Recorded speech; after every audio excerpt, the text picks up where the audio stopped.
Northfield Public School Board. Today is Monday, May 9th, 2016, and the time is 7 p.m. Dr. Richardson, there are a number of items in the table file. Yes, in the table file materials, you've got a copy of the Thought Exchange presentation, the summary edition.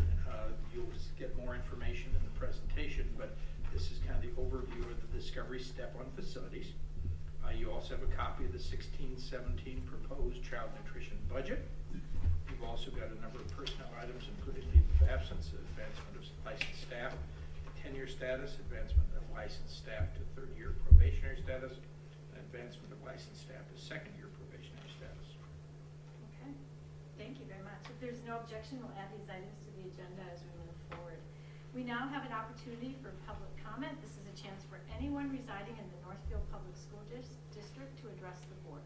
Is there anyone here who would like to address the board? Okay, then we'll move on to approval of the minutes. Board members, you have in your packet minutes from the regular school board meeting held on Monday, April 25th, 2016. Is there a motion to approve these minutes? Moved by Margaret. Is there a second? Second by Fritz. Is there any discussion? All those in favor of approving the minutes of the regular school board meeting held on Monday, April 25th, 2016, say aye. Aye. Opposed? Motion carries. Announcements and recognitions. Dr. Richardson. Okay, I have several this evening. First of all, Youth Prize has announced that a 3-year grant, which totals $579,000, has been awarded to the Tri-City Bridges to the Future, which is a new collaborative in Northfield, Faribault, and Red Wing, including Minnesota Correctional Facility and Red Wing. The initiative will offer career pathways approaches for 85 youth ages 14 to 24 in the 3 cities who are either in foster care, involved in the juvenile system, are homeless, or disconnected from school and work.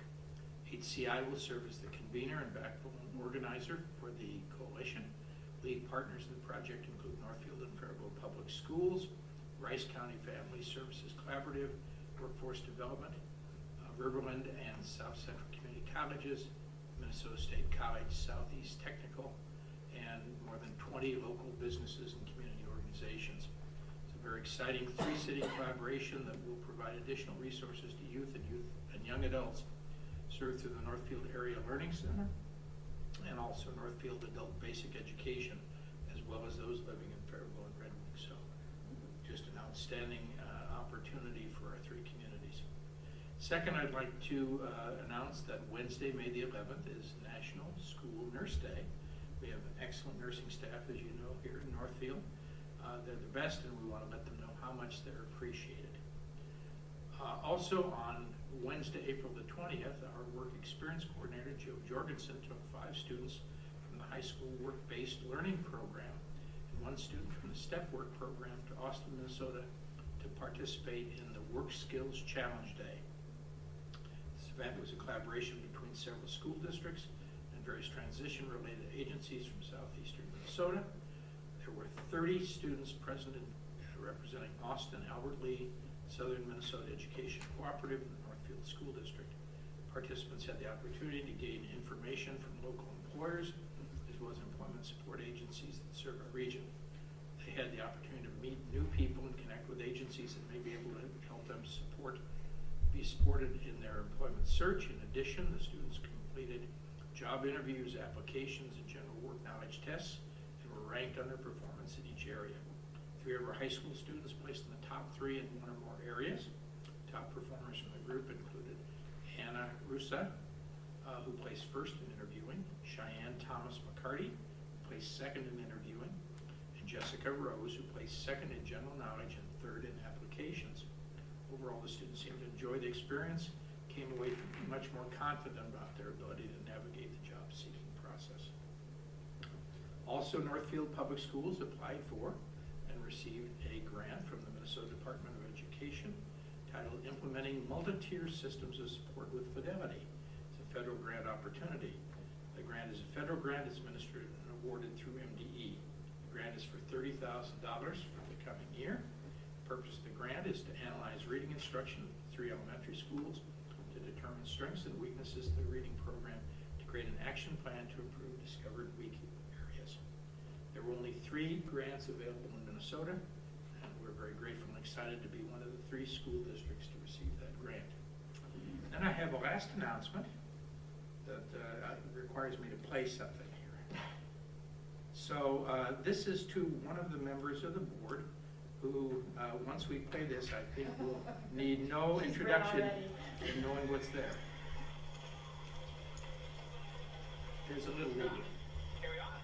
Dr. Hadley, internal medicine. Dr. Lafon, communicable diseases.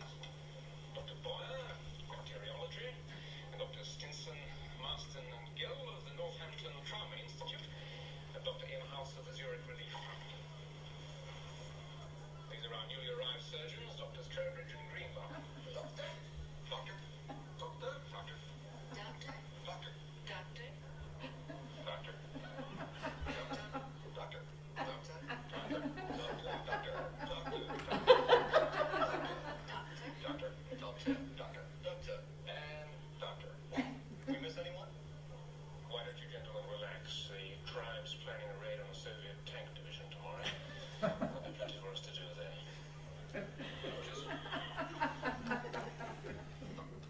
Doctors, and congratulations to Ellen, who has just received her PhD and as officially now has her own hood and her own cape and her own, and has at least for a while has also the use of the entire gown, right? Although that's going back, I guess, after graduation. But again, really pleased to be able to congratulate you, doctor, and add another doctor at this table that I think we're all proud for you. Absolutely.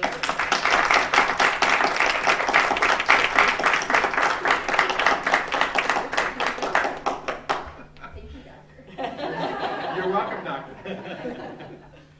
Okay, I think that's all the... Dr. Hillman, is there anything you want to add? Add to that, doctor? I think we're doctored out. All right, very fun. Okay, good. Congratulations. And then one mention of the Youth Prize Grant. No surprise, that Pruitt was very instrumental in securing those grant dollars, and I understand it was a pretty rigorous grant process, and a substantial amount of money. So, once again, our gratitude to Zach Pruitt for everything he does. You bet. Okay, so let's move on to items for discussion and report. We have several this evening. Our first being thought exchange, and coming via video conference will be Jen Riley from Thought Exchange. Jen, are you ready? I am ready. Okay. On cue, you gotta like it. Okay. So, yes, tonight we have Jen Riley coming to us from Thought Exchange. Her office is in British Columbia, as you know. And what Jen is going to do is, you saw the model presentation when we did the Join the Conversation, or as we like to call it, the weather report, a couple of months ago. And we've recently completed a thought exchange regarding facilities, and Jen is going to share about a 15-minute presentation about it. We did this same thing with our district administrative leadership team last week in about an hour. So as you all know, you can get very deep into the data or higher level. We're going to have this as a higher level. And then board members, I will be able to share with you the same links similar to what we had the last time in an email, so that you can go in and dig as deep as you would Dive like as deep as you into the data. So Jen, with that, would you please take us away? Sure, no problem. So I wanted to just start with a quick overview. I know probably everyone there is familiar with the Thought Exchange because of doing it previously. However, it's always good to sort of review what happened. So as you know, we had a share step where we asked a few open-ended questions. People had 10 days to provide responses to those questions. Then the process is closed to the public for about a week while we do some magic on the back end. And then it goes back out to STAR, and people get the opportunity to read their thoughts in among the thoughts of others and assign stars to those ideas that resonate with them. So now we're in the discover stage, and this is where we discover what we found out from the share and star steps. So we had participation open between March 9 and April 6, and we had 10 thought exchange processes. So Those processes were, a process was run for each school, so people could see thoughts that came from their schools, and then during the analysis stage, we combine the results to understand what is important for the district as a whole. And we heard from parents, people who are parents and staff members, and community members. Our participation was a little bit lower than the first join the conversation thought exchange, and we find that's very common. People, when they're asked to participate in a general topic, like join the conversation, they have things to say and about something.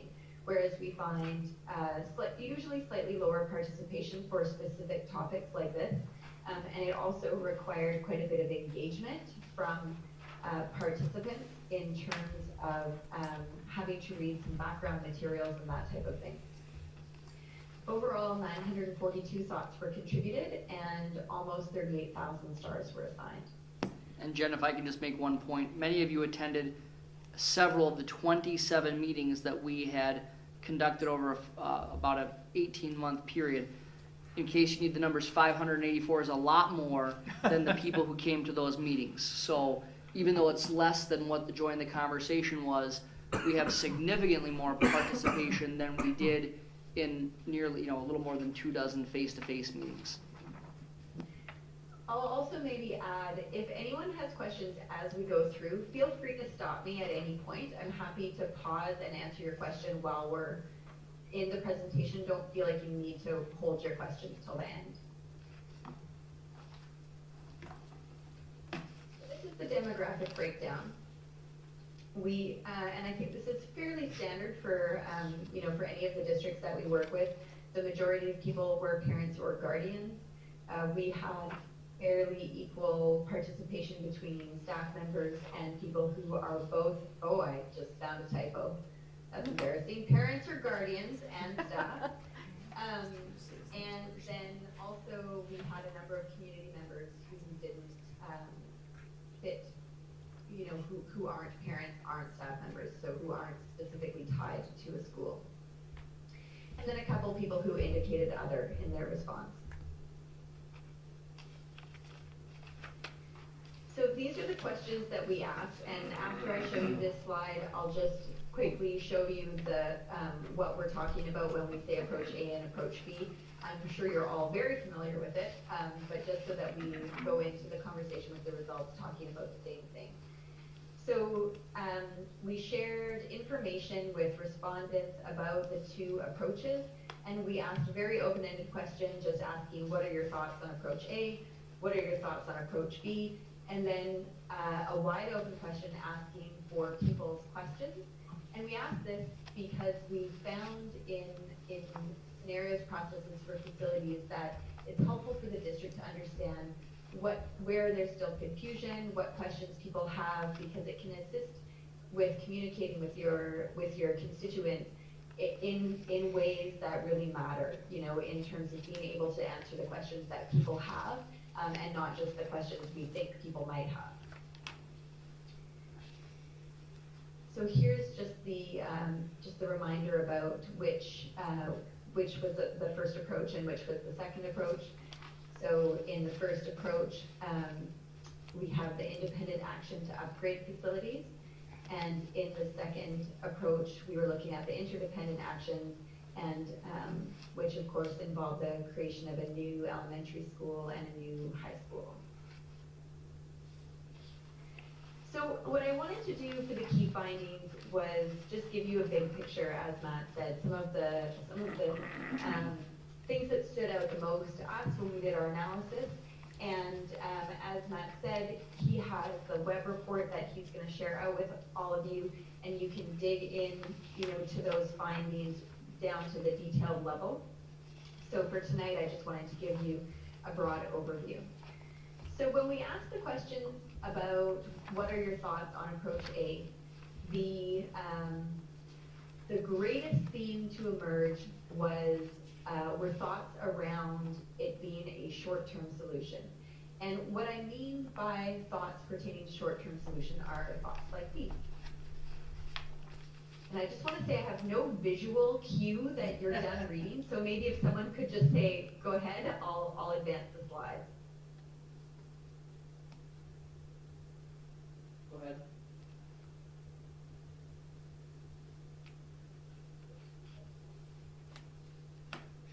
Go ahead.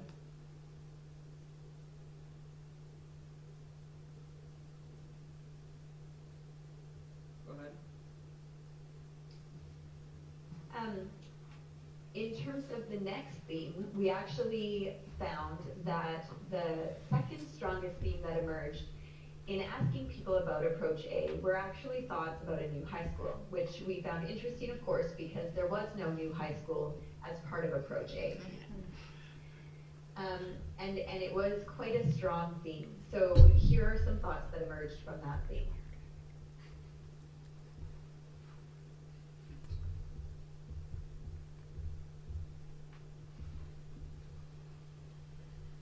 Go ahead.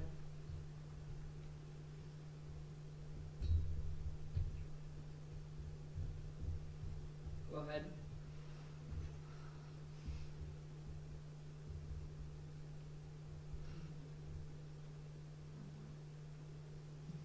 Okay, go ahead.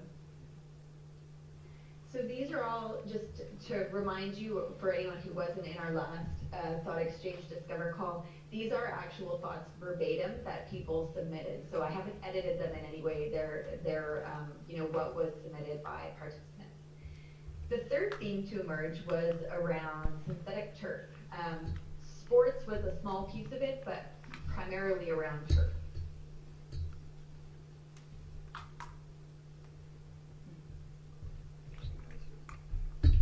Okay, go ahead.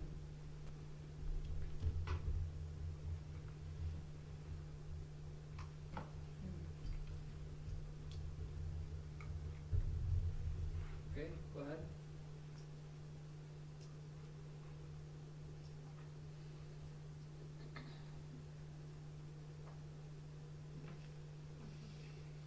Okay. And alternatively, when we asked about thoughts on Approach B, the first theme that emerged were thoughts that simply expressed support for this approach. Go ahead.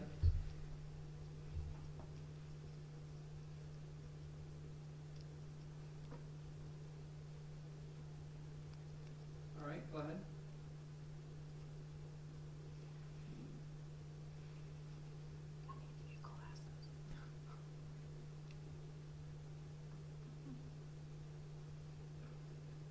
Okay. The second strongest theme that emerged was also thoughts around the new high school. And here's a selection of the thoughts from that theme.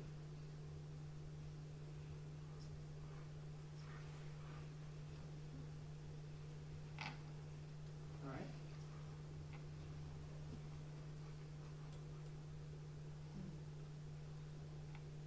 Go ahead.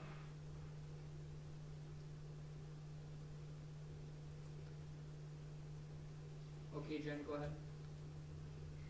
And the last theme that emerged were thoughts around finance and budget. And what we're seeing when we look at sort of the overall themes is that there's definitely appears to be a lot of support for Approach B. A lot of people, especially who feel there's a need for a new high school, but then of course questions around budget. But also some support for choosing to take an action that may have, fill a longer term need. Go ahead, Jen.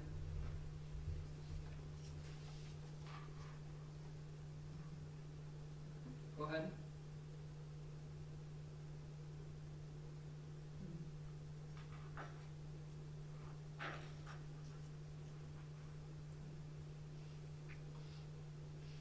Go ahead. And I think this thought here is a quite a good example of a number of thoughts that are specifically interested in how people's taxes will be how they will be personally impacted in terms of tax changes. I think this one also, Jen, shows the fact that this is a place where we need to help to inform our community, because they're talking about a school bond levy a couple years ago. Well, the last school bond we did was in 1998. So the operating levies, obviously, we've done an operating levy in '06 and then again in '11, but we have not done any bond issues for over a decade. No, we did one for the middle school. Yeah, but that was in 2000. Two. Was it in two for the? It was early two. Yeah, because '98 was Bridgewater, Right. 2002. But so basically though, for Been a while. almost 15 years. So to say a couple of years ago, we know this is one where we just need to provide more information to people, because they aren't separating bond issues from operating levies. So then in terms of the questions that people had, finance and budget was definitely where the majority of the questions lay.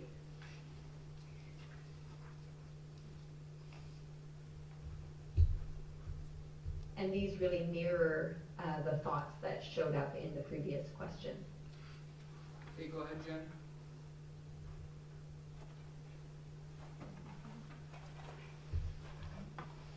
Okay, go ahead.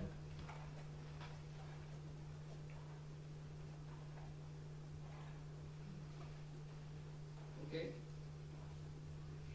Timeline was the next theme that emerged, and again, the questions within this theme are all quite similar. go ahead.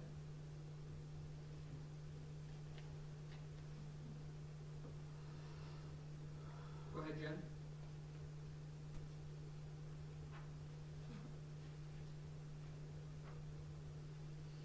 Okay. And then the third theme to emerge was around community involvement. So here's a selection of thoughts from that theme.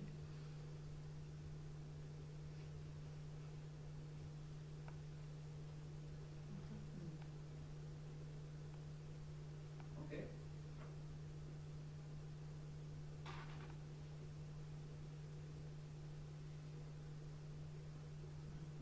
Okay.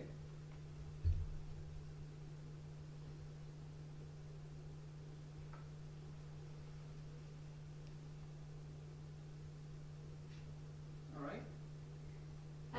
So as Matt said, there will be, I'm just gonna just switch screens here for a minute.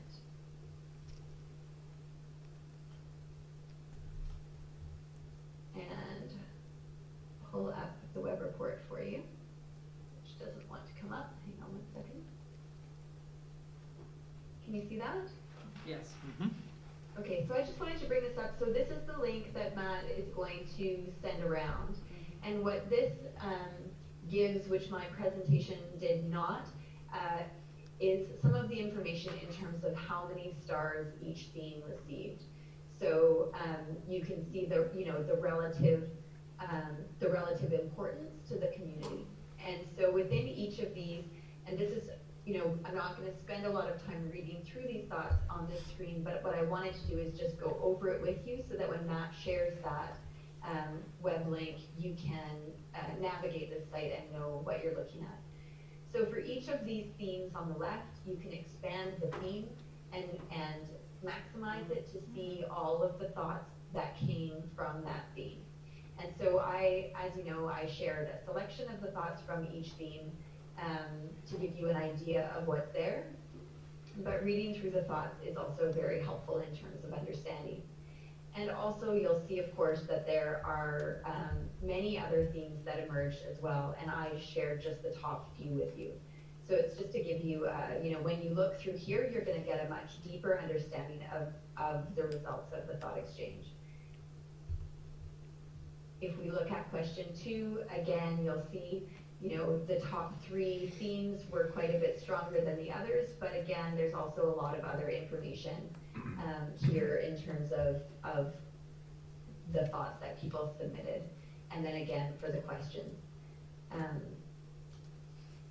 there's a number of different themes, but in this case, particularly the first two themes were the most highly starred. So I wanted to just share that with you and then go back into the PowerPoint and just sort of talk about next steps. So Matt is going to give you the link to the web report. You'll have an opportunity to dig into the results. If you have questions that Matt and Chris can't answer, I'm happy to, if you have questions that you'd like to direct to me, I'm happy to respond. And we are working behind the scenes right now, putting together the results website. This is an image of the results website from the first engagement that we did. And there'll be another similar website with the results from this one that we will be sharing out to the public when it's ready. And I believe that is all we have. So I've included my contact information here, as well as Steve Anderson, who's one of my team members. And we're both happy to respond to questions or address any concerns that you have. Okay. Board members, are there questions of Jen or Dr. Hillman? Pull your mic. Oh, I'm sorry. Board members, questions? Jen, I had a question. I know you had said that typically you can expect less, but in this, between the two surveys, in our particular case, it was almost 50% less. Is that, again, you were talking about sort of the nature of it and having to engage and really work through. Is there a way to know if people started it and then just didn't finish it? That's a good question. Yeah. I can ask our tech support team to pull those numbers for me. I believe that they can. I don't have easy access to those numbers, but I'm fairly certain, without totally committing myself, I'm fairly certain that I could find that out for you. I was just curious because it was a significant drop. And then the one thing we had said last time, which I was encouraged to see, is that we felt the nature of this topic might engage more community members. And so our community member, although the numbers weren't as high, the percent, it was up to 5% community members, and the first survey was like 1%. Yes. So it really does sort of indicative of the, just the community interest in a topic like this. So that was good to see that we had some more community members engaged.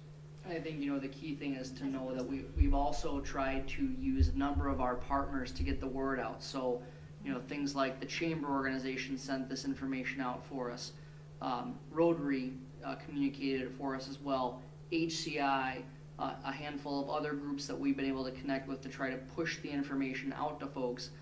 What I do think is when you looked at the amount of reading that you had, if I looked at it like I could take a quick survey, and then I saw the amount of reading that I had to do to get enough background information to be able to engage, I think that's where my guess is that's where we lost people who, and I'm very interested to see how many people started it who didn't complete it. But that's also the case whether or not we do that face-to-face or not.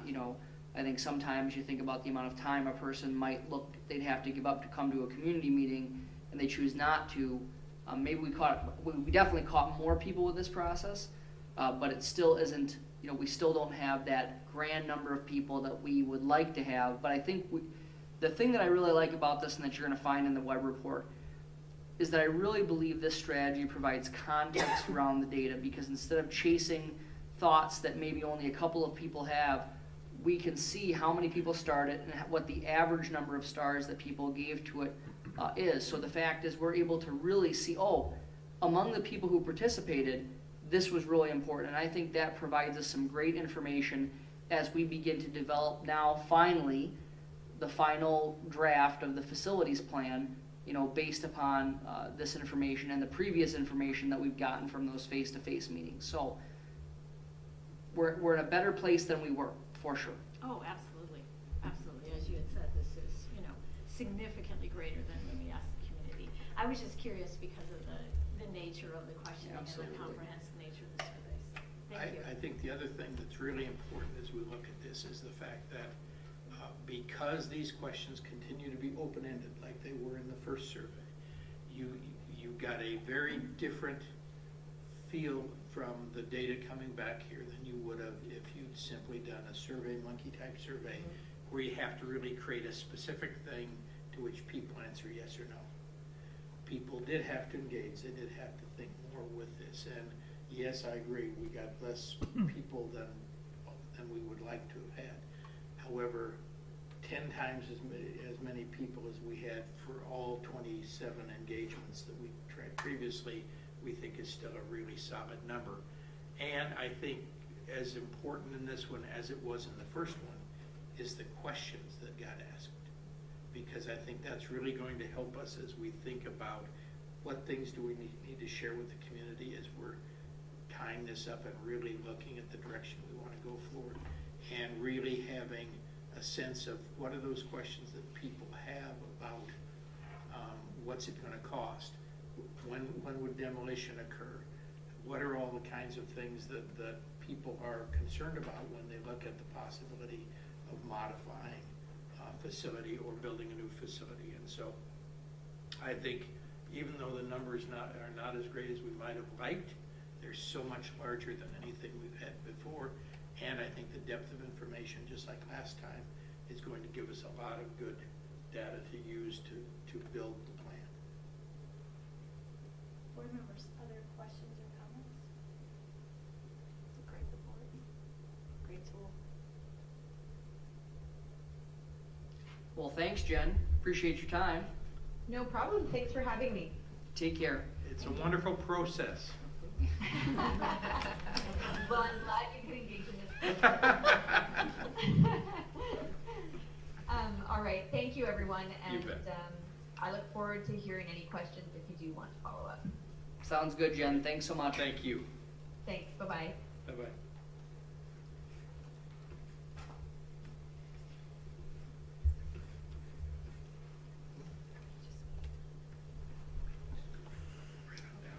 All right, thank you. So we will move on now to the proposed 2016-17 child nutrition budget. As a reminder, there was a PowerPoint in your table file, and Stephanie Stromey is here to present. Had I known there was the option of just calling in this evening, I would have done that. There, is that a little better? Okay. Perfect. All right. Well, I want to thank you all for allowing me to come and speak with you this evening regarding the child nutrition program. Before I get started on the budget, I just wanted to review some of the highlights of the various things that we've done over the last school year and hit on some of those. You're all very familiar with the mission of the Northfield Public Schools.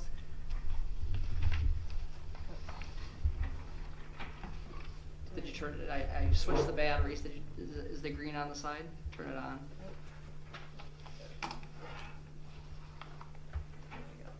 There you Okay, go. there you go. All Sorry right. about that. That's okay. But for some of you who are a little bit newer to the board, and some of you here this evening, you may not be familiar with the mission of the child nutrition program. But really, we are here to provide quality, nutritious meals that support the growth and development of our students to fuel their learning. And in the package, you did read about some things that we're doing, not just within the child nutrition program, but what we're trying to do to expand things out in the community. And I'll mention that a little bit further in the presentation. This is some of the variety of fruits that we offer to our students. And starting with the breakfast program, we know that breakfast has been suggested to positively affect the learning of our children, and we find it's extremely important to be offering breakfast to our students. This year, we did see an increase in the reduced amount of students. It was up, participation was up 2%. And for our normal priced student meals, we did see an increase of 9% in participation, which we were very excited about. We did see a drop by about 9% in participation with the free student meals, but that can be attributed to, we did have a shift of families who qualified for free meals actually moved into the reduced price category. And so we see, looking back and doing an analysis, about 78 students a day who previously qualified for free were now in the reduced category, so that we would see some adjustment there in those meals that were served for breakfast. March 7th through the 11th is National School Breakfast Week, and we took this opportunity to go into the middle school, and we also went to each of the elementary schools, and we made smoothies for them. At the middle school, we actually made smoothies in a blender, and we did strawberry, grape, and orange, and the students were all able to try them. And I actually went into Mrs. Tomford's class and reviewed with those students what are healthy eating breakfast options for you to eat. You know, if you need to quickly prepare something on your own. We also discussed what are healthy snack options when they go home in the evening. If there isn't somebody there to help make a snack for them or provide something, what are some choices that they would be able to have? And that's in that upper right-hand corner. That's Mrs. Tomford's class. It was exciting because as they came through the lunch line, then they're like, hey, you were just in our class, and when are we going to try those smoothies? So other ears perked up with the kids, and we sampled them that next day for breakfast. In the lower right-hand corner, that's actually at Greenville Park Elementary, and that's a group of 5th graders where I did the same thing. I went into the classroom and talked about healthy snacks, healthy breakfast, what are some options that they can be doing just to give them a little more independence, give them an interest in nutrition, and hopefully, you know, they would take that out and share with some of their younger siblings. They actually did a blenderless smoothie, and we made that in the classroom. And what you do is you take applesauce, you take juice, we did grape juice, and it was yogurt. So it was just those 3 ingredients that typically they might even have at home, and they just took and put into a pan and whisked it up for a few minutes, and then it pulls together into a smoothie, and they chill it. So it's something that's very easy for them to make. Again, it's ingredients that they have at home, but yet they can make something different and something a little more fun with it. For the school lunch program, we did see an increase in all areas. We saw the free priced meals were up 3% in participation. For reduced, they were up 2% in participation, and the normal price meals were up 10% in participation. This was based on 123 student days back when I did these calculations, so it's changed a little bit since then. I really think that a lot of this has to do with, now at the high school, we are offering the burrito bar, and it's offered 3 days a week, Monday, Wednesday, and Friday. And pretty consistently, we're seeing over 100 students who will go through the line for the burrito bar, which is a really nice increase in participation for us. I wish there was another way that we could offer it somewhere else, because I know a lot of the kids say the line is just too long and they can't make it through, but maybe in facilities planning. So that was with lunch. Again, this is at Greenville Park Elementary, just one of the choices that we do offer, a variety of the fruits and vegetables for them each day on the cold line. Some of the new things, as I had mentioned, at the high school, we did do the burrito bar Monday, Wednesday, and Friday. We offered the sandwich bar on Tuesdays and Thursdays. It was a very popular item for students to have. It kind of trickled down into the middle school. People were hearing about it, siblings, and asking about it. So probably in about March, we started offering the burrito line on Thursdays in place of one of the main entree salads. We started doing that, and we did see an increase in numbers for students to participate in that as well. So we began offering it every Thursday at the middle school. Another opportunity that came about, Schwann's contacted me to do a product sampling of some new pizza flavors that they wanted to market and bring into the K through 12 school program. So I asked Sherry Carlsrud if we could go into her classroom and work with some of her students. This happens to be the international foods class.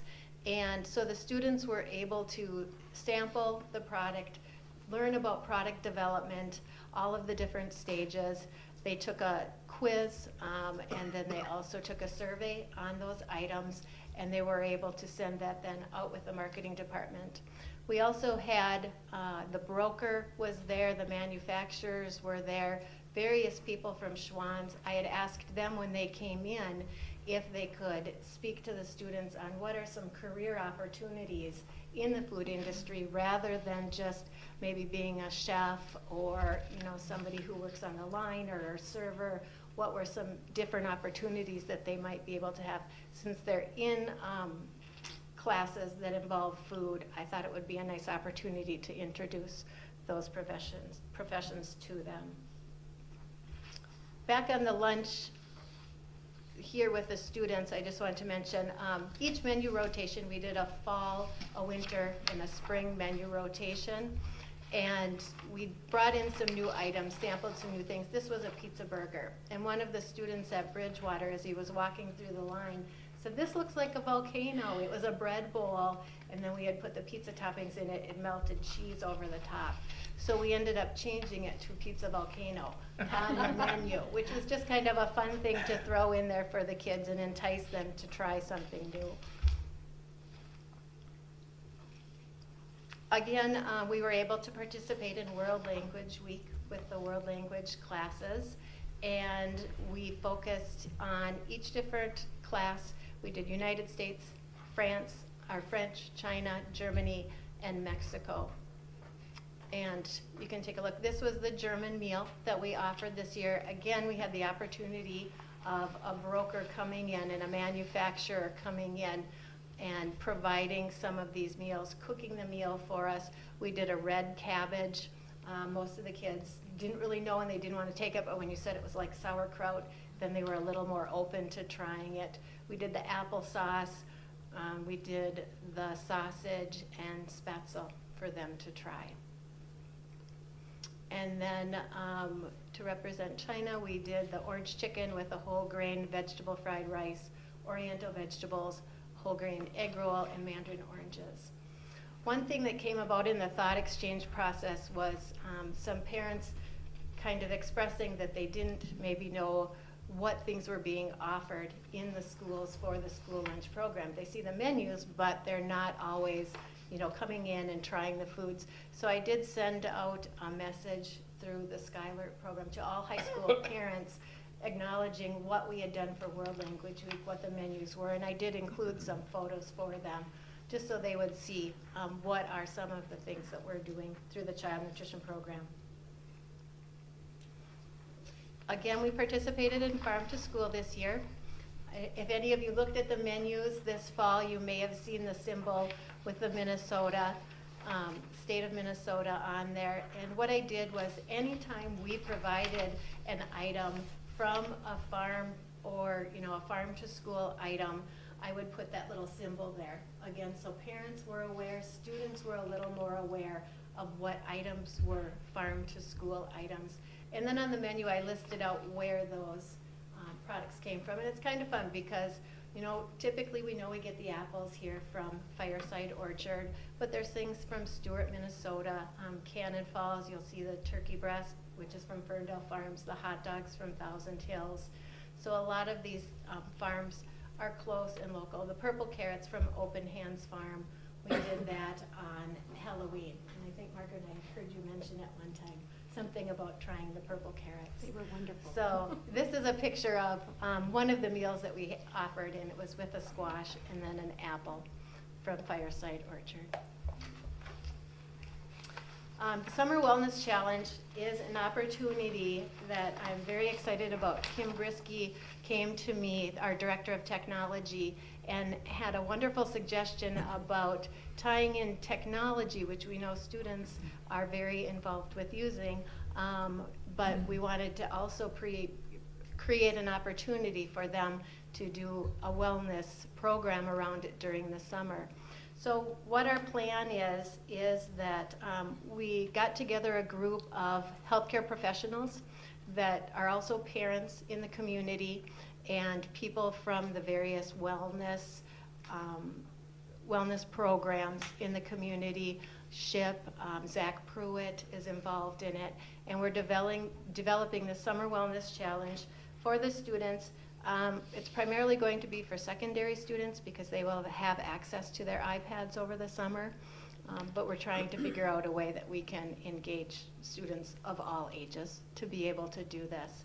But we're going to focus on different things, not just activity and nutrition, but also mindfulness, sleep, all of those different things that are so important to make a well-rounded student.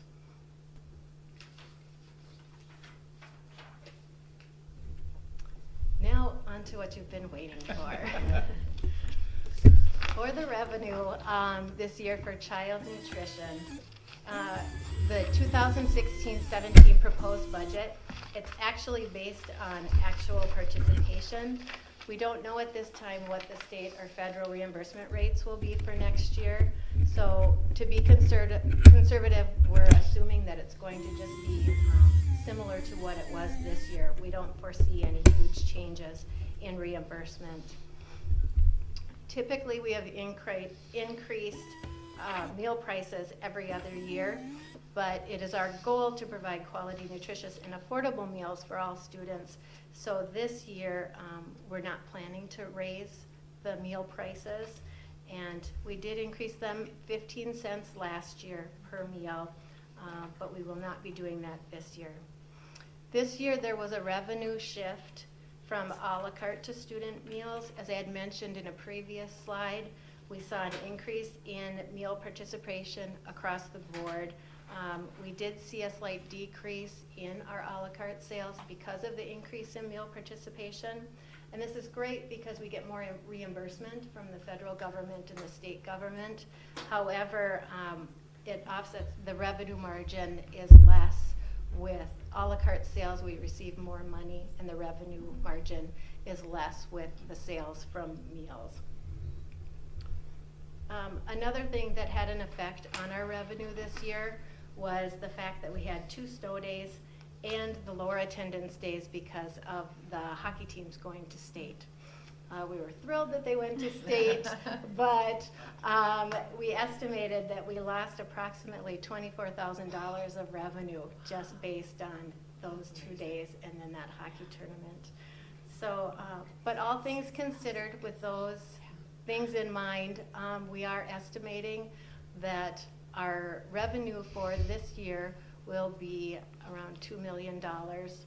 And our original projection was that we were going to make $44,000, and right now we're anticipating that we're in line to be making almost $120,000.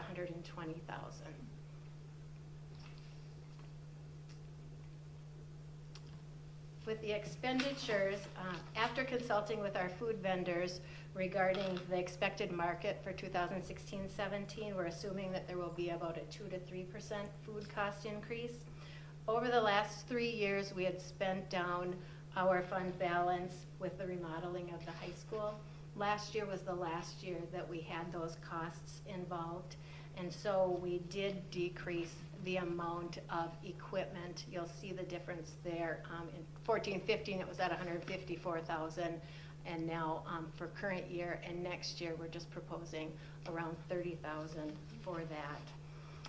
In light of the long-term facilities planning, we have no new equipment purchases in the future that we're planning for, or any large purchases, because we really want to be fiscally conservative with that, and not knowing where we're going to be moving forward with facilities.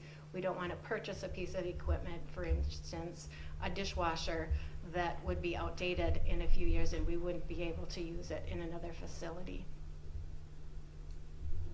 So the proposed budget expenditure for next year is just over $2 million. So this is a general guideline, taking a look at the revenue and the expenditures for next year and what we're proposing for our ending fund balance for 2016-2017. Spending down of the fund balance has been typical on the years that we don't increase our meal prices, but also for 2016-17, we did have contract negotiations with the child nutrition program, and so we will see an increase in salaries, so that will take an effect on our expenditures as well. So as you can see, we are proposing that we will be spending more than we will be making next year. So we will be bringing our fund balance down slightly next year. But we're still, close to those operating expenses of having a fund balance of approximately 3 months of expenditures. And we hope that if this year, if we do make more than the 40,000 proposed, that will help offset some of that for next year.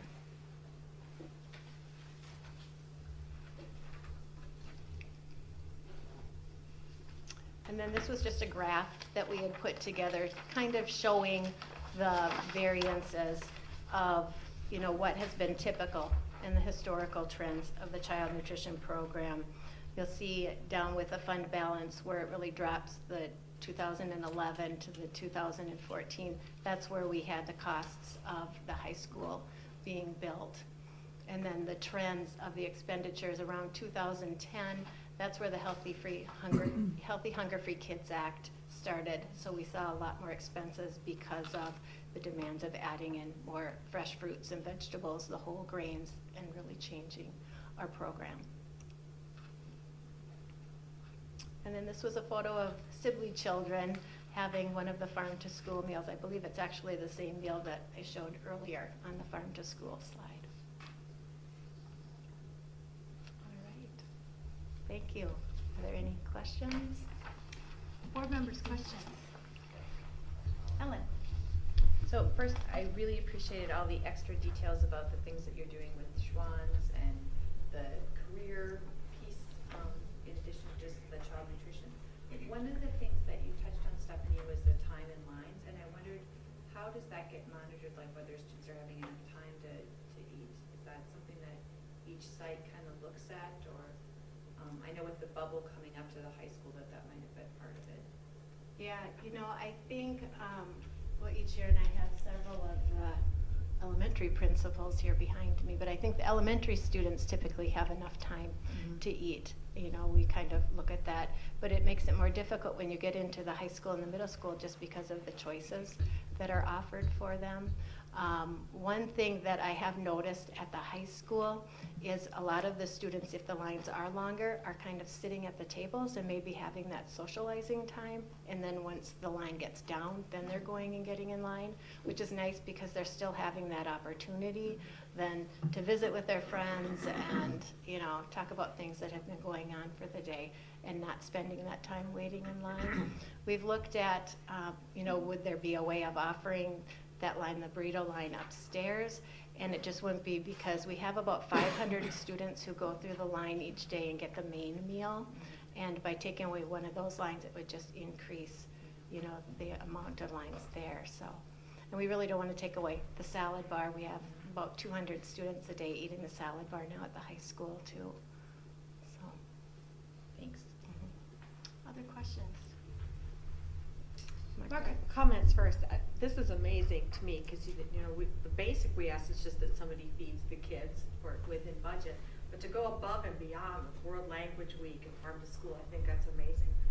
Plus, I'll make a little announcement too. I don't know if you guys know that not only feeding all of our schools, but Stephanie worked on the after prom party committee and fed over 300 prom growers at the after prom party and worked very hard to put all that together and worked during the prom party as well until about 4 o'clock in the morning. Yeah, 5 o'clock. Yeah. So my question would be, and you could just say a yes or a no because I want to put you on the spot here. If we weren't looking at a facilities long-term plan, would there be some equipment you would be looking at purchasing? Yes. Okay, thank you. Other questions? I think the key thing with that too is that we just don't know what kind of kitchens we would have. When you could redesign an entire kitchen from the ground up, there are probably some pieces of equipment, smaller pieces of equipment that we could purchase that would be movable. But that's a question we're asking ourselves, is that anything that we're talking, there are some things we have to talk about for short term in some of our facilities because, for example, the carpeting in this area is actually become dangerous. We're proposing as part of the capital budget this year to do some additional, some carpeting here, a higher traffic piece. But we're really asking some hard questions about the facilities planning. If it was something smaller, I think Stephanie would look at doing that. But if it's something that's built in, we can't guarantee that it would fit in a new kitchen, which is the key Right. thing. Right. And we are doing a tracking of the equipment. I had mentioned that in my notes, where we've looked at the ages of all of the large pieces and even the small pieces of equipment to kind of know what their shelf life is, and where we would need to be at, looking at replacing those. And again, the key is there are 3 kitchen areas that, at least in the initial plans, are kind of there. So high school kitchen, Sibley kitchen, and the Greenville Park kitchen. So again, that's a fairly significant number of kitchens that we really need to be very thoughtful about before we go any further. No? How much did the prices increase the last time we increased them? Is there a percentage or? The food cost? No, the The lunch price. lunch price. With the lunch price, typically it's been 15 cents each year. I mean, we looked back, I think Val didn't, we looked back 2 or 3 meal price increases, and each time it had been 15 cents. Second question, is there a change in participation as the prices increase? Well, we saw this year that lunch prices, we had a 15-cent increase, and Oh, I'm sorry. lunch participation went up, which is a good thing. I guess I don't know back 2 years whether or not it had a huge, I guess looking at, you know, the trends here, we could look at and see that the revenue, so the last meal price then would have been in 2013-14, Yeah. and we see that the revenue, but I don't know as far as the participation, whether it changed or not. I don't. Fine report. Sorry. Hey. I think the participation has gone up every year for probably the last 6 years. I'm pretty sure it has. Thank you. Jeff? You mentioned you had a target profit of like 45,000. You're at like 120. I mean, that's a lot of disparity there. Is it your goal to have? I mean, you know, as far as what kind of profits you want to make. I mean, profit's obviously good, but you know, you want to keep the price down and affordable. So what is that mix or blend? Yep, we have a school lunch equity tool that we have to do each year to determine where our meal prices can be based on our fund balance, all the money that's available to us. And they do encourage us to have a fund balance of at least 3 months of our expenditures, which that varies from year to year because, you know, now we know next year our expenditures have gone up. So if we were to take 3 months of that, it actually is, you know, closer to 500,000. So just for us to be able to reach and maintain that goal of the 500,000, we take a look at that. But that school lunch equity tool really keeps us accountable as to where we can be with the meal prices. So 3 months prudent reserve, and then whatever the numbers work out to be. Yeah, and you know, the 40,000 that we had proposed, again, you know, we increased the meal prices. We didn't know by adding in the burrito line how much participation we would have with that. So all of those things kind of had a factor in it. The other thing was, I think we were cautious because we knew that the Smart Snack guidelines had gone into effect last year, and so that really adjusted our a la carte choices that we could have. So we weren't sure, you know, were we going to see a huge decrease in participation of students purchasing a la carte? And as we know, that's a higher revenue margin that we get with that. And so we really weren't sure where we were going to be going with that. Thank you. Board members, other questions? I had 2 quick questions. You had said that there was a 2 to 3% food cost increase for 16-17. How does that compare to 15-16? It was 4 to 5%. Oh, so it's last year. Okay, Yep. good. Yep, they were anticipating it to be less. And then I have to commend you that even though we raised prices, the participation increases. And I had particularly watched that this year because last year after your presentation and we had approved the 15% increase, I saw a few news clippings come through MSBA where they were talking about school districts seeing a decline in participation as a result. So I was really curious, and that was the first thing I looked when I went to the report. And I think it's just a testament to the offerings we have, and the kids want to eat it. So congratulations. I mean, that's huge. you. And then lastly, Ellen touched on it, but I wanted to talk about the wonderful idea you had to tap into some career opportunity information within that Sherry Carlsrode's FACS class. As one thing, I'm on the action team for Northfield Promise, which is career and college readiness, and so we spend a lot of time thinking about ways to get this information to kids, and so it's a wonderful case example of where we can do that and offer that information to kids in a very, in the classroom setting, and really tap into where, as you said, they already show some passion and some interest. So that was huge. Thank you for doing that. Yeah, you're welcome. Yeah. So excellent report as always. Good. So any last minute questions, board members? No? Okay. Thank you. Thank Thank you, you. Stephanie. Thank you. Okay, we will move on to the next item, which Val Mertsdorf, Director of Finance, is here to present the capital budget and the internal service fund budget. We'll begin with the capital budget. Good evening. I came back for a little more. So I'm going to start with the proposed capital budget.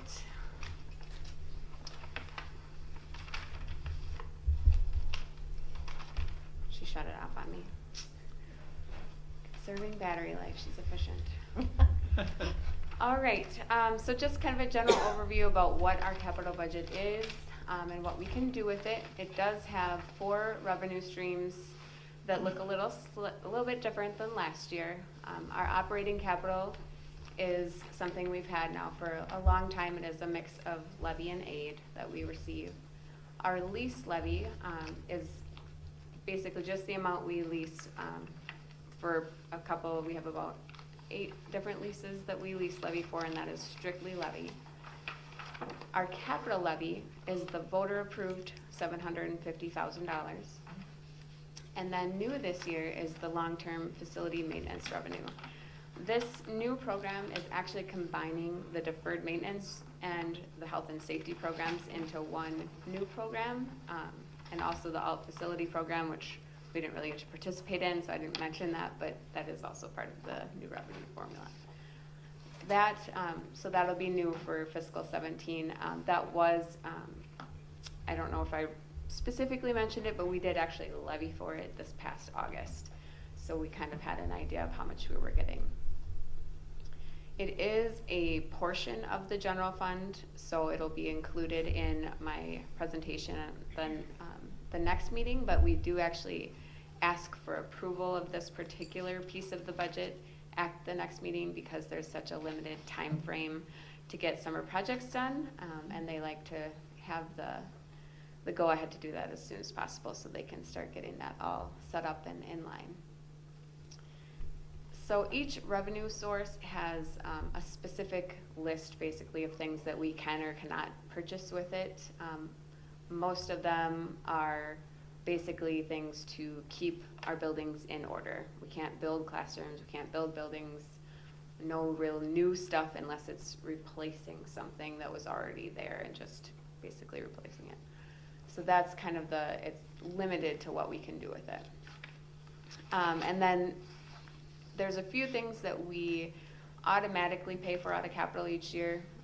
I go and I estimate what I think our revenue is going to be in November each year, and then we have a capital committee that meets, and whatever's left, they come to consensus and everybody brings their ideas, and it's a great process to prioritize what the district really wants to do with the extra funds.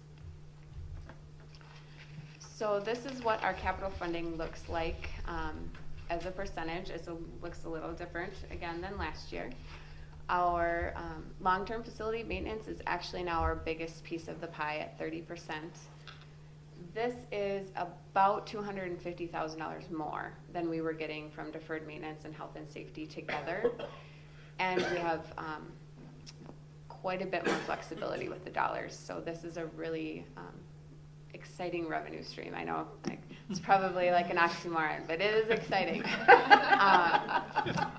The lease levy and capital levy and operating are tied at 28%.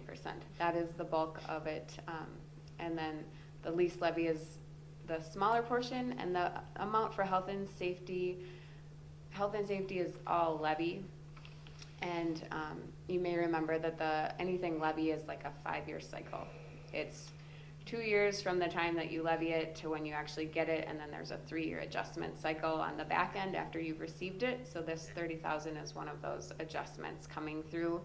We will likely see those through 2019, I believe, and then that'll be all done, and it'll just be the long-term facility maintenance.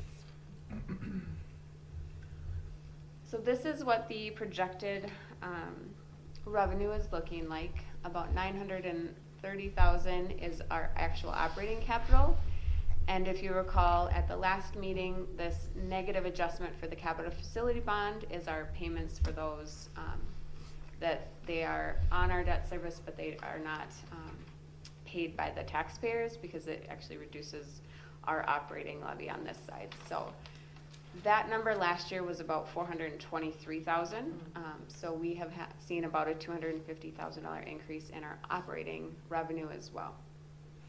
And then our capital projects at 750, long-term facility maintenance about 790,000, and again that's another $250,000 more than we were getting last year.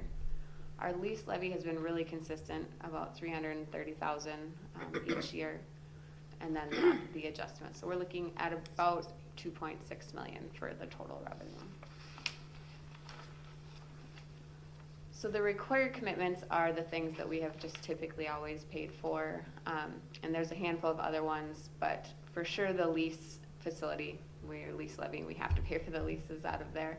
That's about 340,000. There's some assessments, that's why the number's not quite 330. And then our lease purchase for our Sibley edition is 142,000. The other ones that we've typically done are the school and programs and our textbooks. Those amounts change each year is why I have them down kind of in the prioritized, because we have a little bit more wiggle room with the amount that we choose to allocate.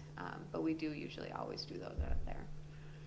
The long-term facility maintenance, we are only planning to spend currently about 709,000 of the 790.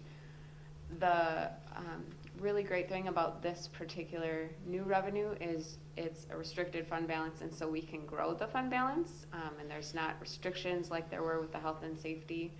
So we can grow it and not do, we could save it up and do a roof project, or over the next 3 years, we are going from about 790,000 to about 1.3 million annually in this particular revenue. So that's going to be a really great tool for the buildings and grounds to kind of maximize what they want to do and how they want to do it, and provide some more flexibility. And then this year, the capital committee recommendations was about 635,000. Just for comparison, last year I think our total that we got to allocate was like 200,000. So we had a significant amount of new things that we could do and flexibility we could have. So total expenditures about 2.5, and that's pretty typical. We try not to obviously spend down our fund balance if we don't have to. This is just kind of a summarized list of most of the projects that the capital committee came to consensus on. I'm not going to go through them in great detail, but we typically try to hit every building, each program as much as possible. And again, we did, with all the long-term facility planning, we were really mindful of purchasing things that could eventually be torn down in a building, so we tried to stick to things that could be moved to a new facility, that were more just long-term things that we could utilize. So a couple of those, Chromebook carts, projectors, security cameras, a shed. The district office will be getting new carpet and new cubicles in the main areas. The media center, as Matt said, is going to get some new carpet. So that will be a lot of good. I think people are excited about the ability to actually come to the Capital Committee and get projects approved. So the financial summary, you can kind of see the history on it. The fund balance looks a little different this year. MD has said that the deferred maintenance fund balance will just automatically, whatever is there at the end of this fiscal year, will roll into the new long-term facilities fund balance. The health and safety one will not roll until whatever's ending at June 30th of the 18-19 school year, and that's just to basically wait for all those levy adjustments to catch up. So that one's just going to be sitting there, and I do want to call out that that one will not roll into the long-term facility maintenance fund balance. It actually will roll into the unassigned general fund balance. I'm not sure exactly why, but my thought process is, as you can see, we have a negative 159,000. Health and safety is one of those kind of overlooked finance things. There's a reconciliation process that I'm not sure all districts were always doing, or it wasn't well communicated what the process should be through the department. So the fact that we have a negative fund balance, some of that is because it's a reimbursement-based revenue stream, and some of it I think is because it was maybe not fully reconciled, and there's items in there that we actually didn't get revenue for, so we ended up having a negative fund balance. So I think that's the reason they're moving it just to the unassigned, is just to kind of clean it up and start fresh. But that's my editorial and just my opinion on it. So, so our beginning fund balance is going to be about 678,000. Again, the 2.6 for the revenue and 2.5 for the expenditures. So increasing the fund balance a little bit. The long-term facilities will be about 314 is what I'm projecting at the end of the 16-17, and the bulk of that is the 233,000 coming in from deferred maintenance. And then we are not spending about 90,000 of it. And then our operating capital, we're planning to end about 630,000.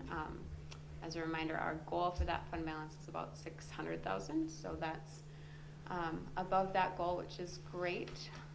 And then the other thing that I just wanted to mention quick, I did have it in your narrative. We have had some conversations with all the discussions about the Highway 246 project, and they're putting the sidewalk on the left-hand side of the road, and there's no sidewalk to the middle school, so we're going to have to do some work with that.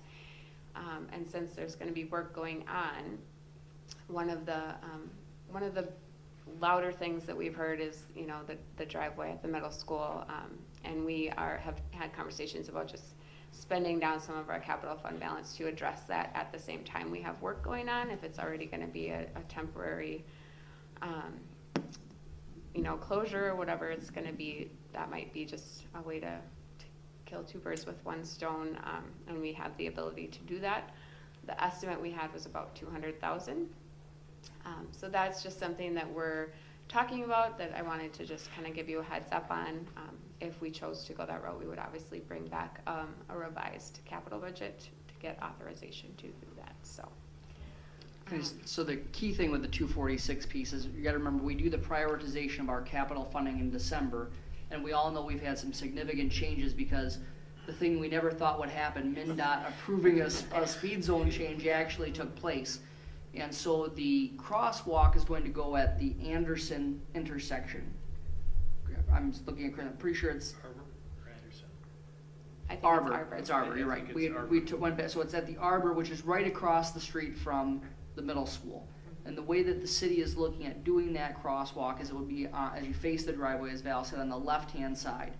So obviously, if we South don't side have of the some driveway. kind of, all right, the south side, The yes, south side that's of the true. driveway. Some people look at left and right. Some people look at the south side. Left Ready? and right changes depending on That's, your this orientation. is true, fair South point. is always As south. I'm facing it, on the the key fourth thing side. is that we would then have to have, if you think about it, you'd have to have students cross right at Arbor, and then without a sidewalk, would have to cross right again in front of the opening of the middle school driveway, which we just don't think is very efficient. So, Jim Colseth has done some working of his currently approved capital budget, and we are gonna be able to put a sidewalk again on the south side of the middle school driveway. And then again, as we're looking at it, thinking it makes sense to try to do it all at the same time. So we're getting some quotations, and the quotations initially have come in significantly less than what ATS&R projected, and I mean significantly less.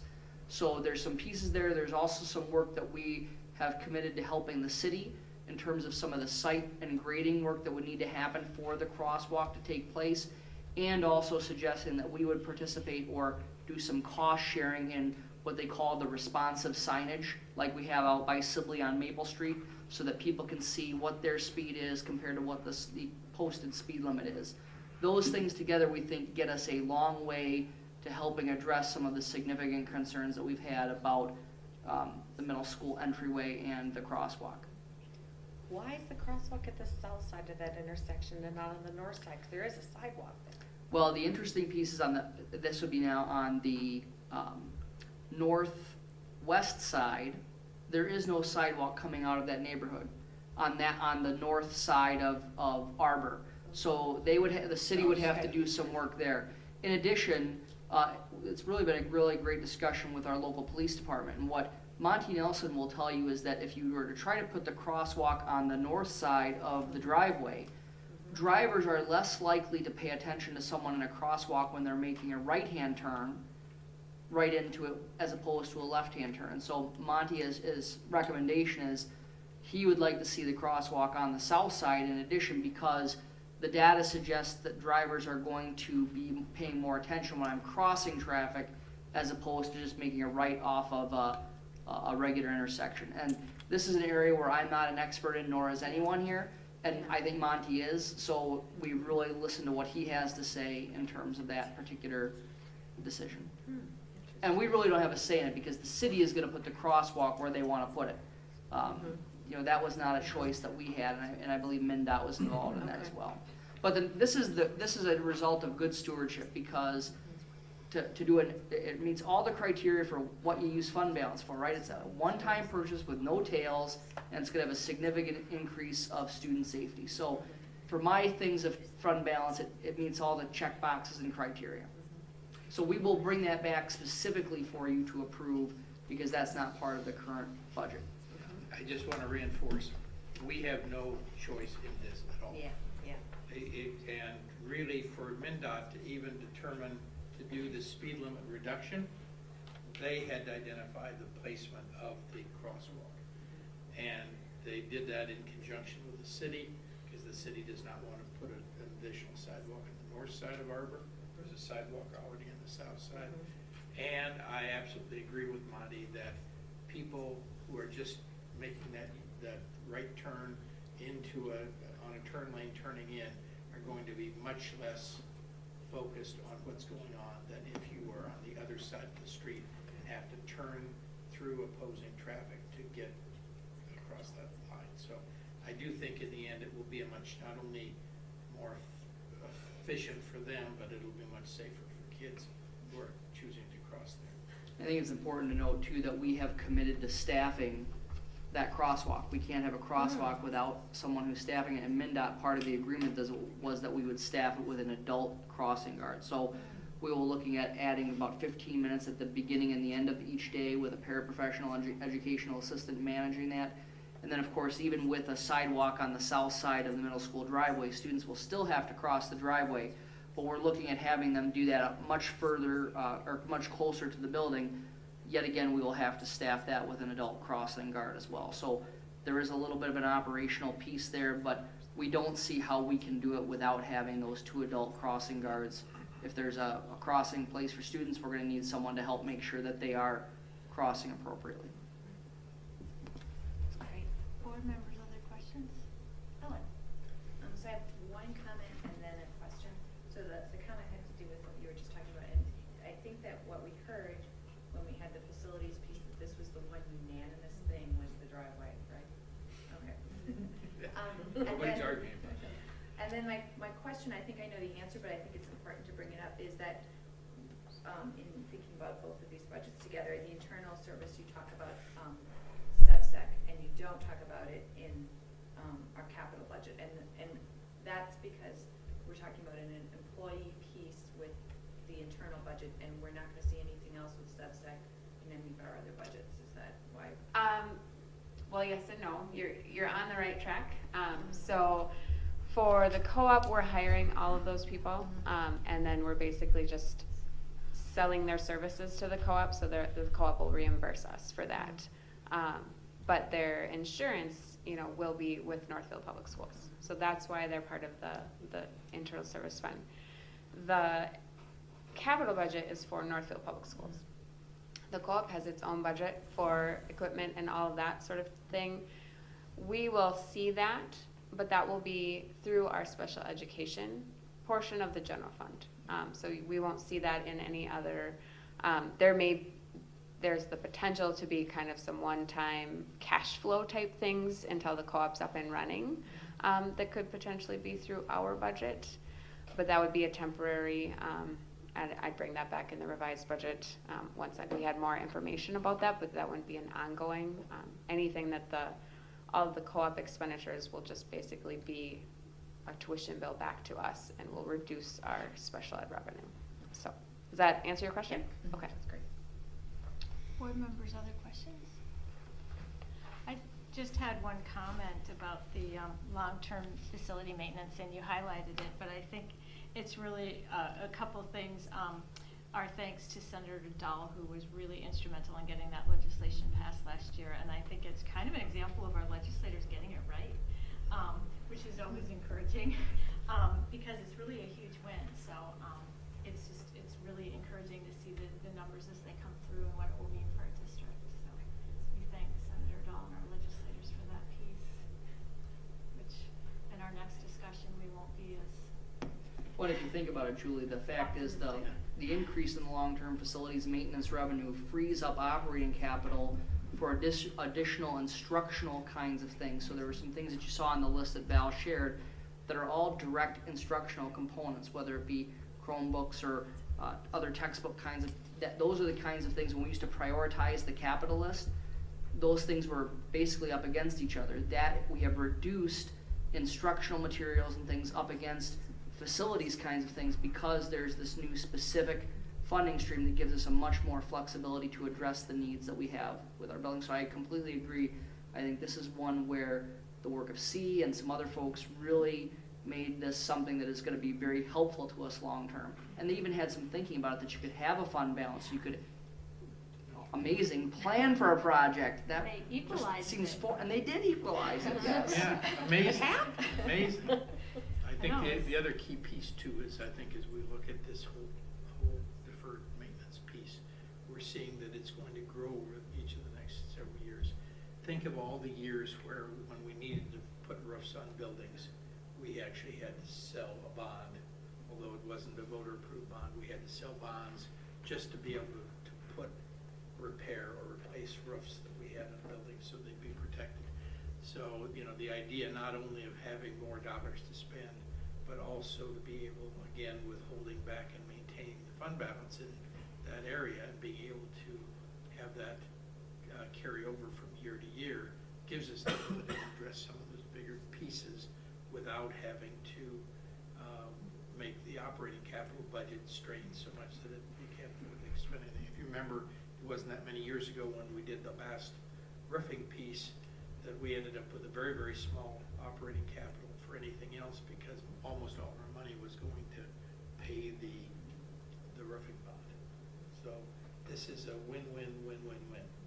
Yep. Doctor. Okay. So if there's no more questions on the capital budget, we'll move to the internal service fund budget, which also commissioned in our packets. All right, so just a quick reminder, our internal service fund is basically our self-insurance for our health and dental plans. We have been self-insured with our dental since fiscal year 06 and with health since fiscal year 12. The revenue for this fund is just the premiums that are paid by the district, the employees, and the retirees. And expenditures reflect the actual claims that we're paying on behalf of our members and the administration costs of Blue Cross, Blue Shield, and Delta Dental running our plan.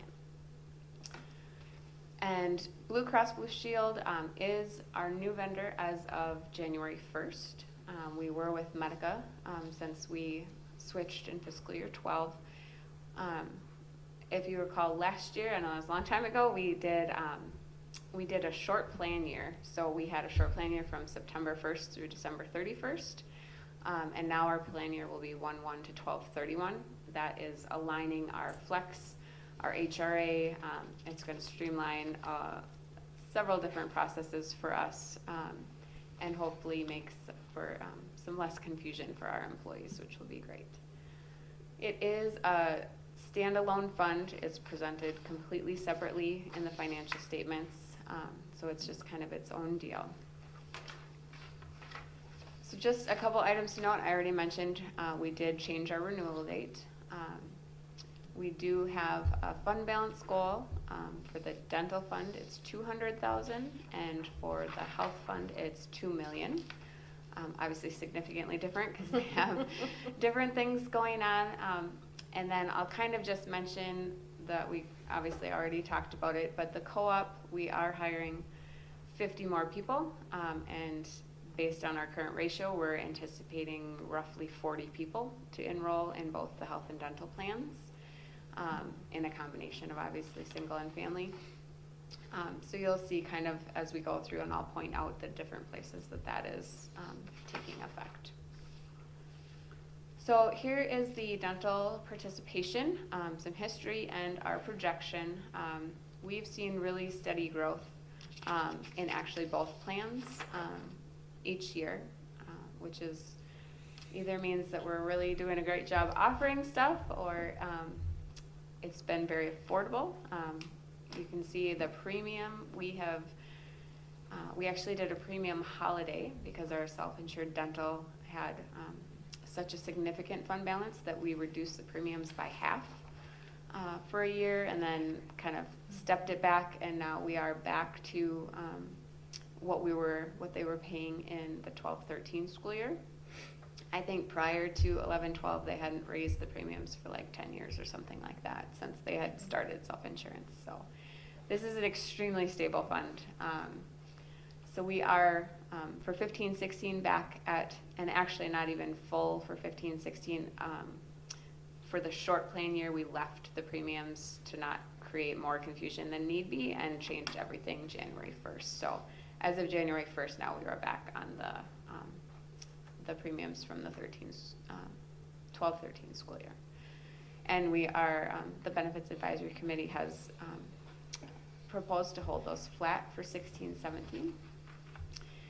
The 16-17 participation is where you're going to see we've had 3 to 5% increase in participation. We are anticipating 11.6. That is inclusive of the 40 potential people that will be coming on. Obviously, this is an estimate, so we'll see what happens once everybody is here and has all their paperwork filled out. But that's our current estimate based on the historical increases we've seen and the new staff that we know we have coming on. And this is what the financial summary looks like. Again, it's been overall really stable. You can see the fund balance has gone down, and that was on purpose to spend it down and give our employees a little bit of a break. We did do that in a year where the health premium was going up by like 8%. So we reduced this so that it kind of metered out where they were paying, so they didn't have such a large increase. So for next year, we are looking, you can see it goes from $452,000 in premiums to $570,000. That is a direct result of the increased participation. The premiums aren't changing. And the insurance claims going from $425,000 to $527,000, and the administrative fees going from $40,000 to $43,000. So for a total of about $571,000. So I'm anticipating this fund to just kind of, it typically just evens itself out. The expenditures haven't been significantly more than our revenue, which is why we had built such a fund balance. Over time, it's been really stable. So we are projecting to end at about $227,000, which is above the benefit advisory's goal of $200,000. So I'm I'm feeling pretty confident that this fund will be stable for a while. The health participation has kind of been up and, not, I shouldn't say up and down, it's only been up or flat, but in the last 2 years, we've seen a significant increase in participation. I do believe that is a direct result of the Affordable Care Act, and people have being required now to have health insurance or essentially be fined on their taxes.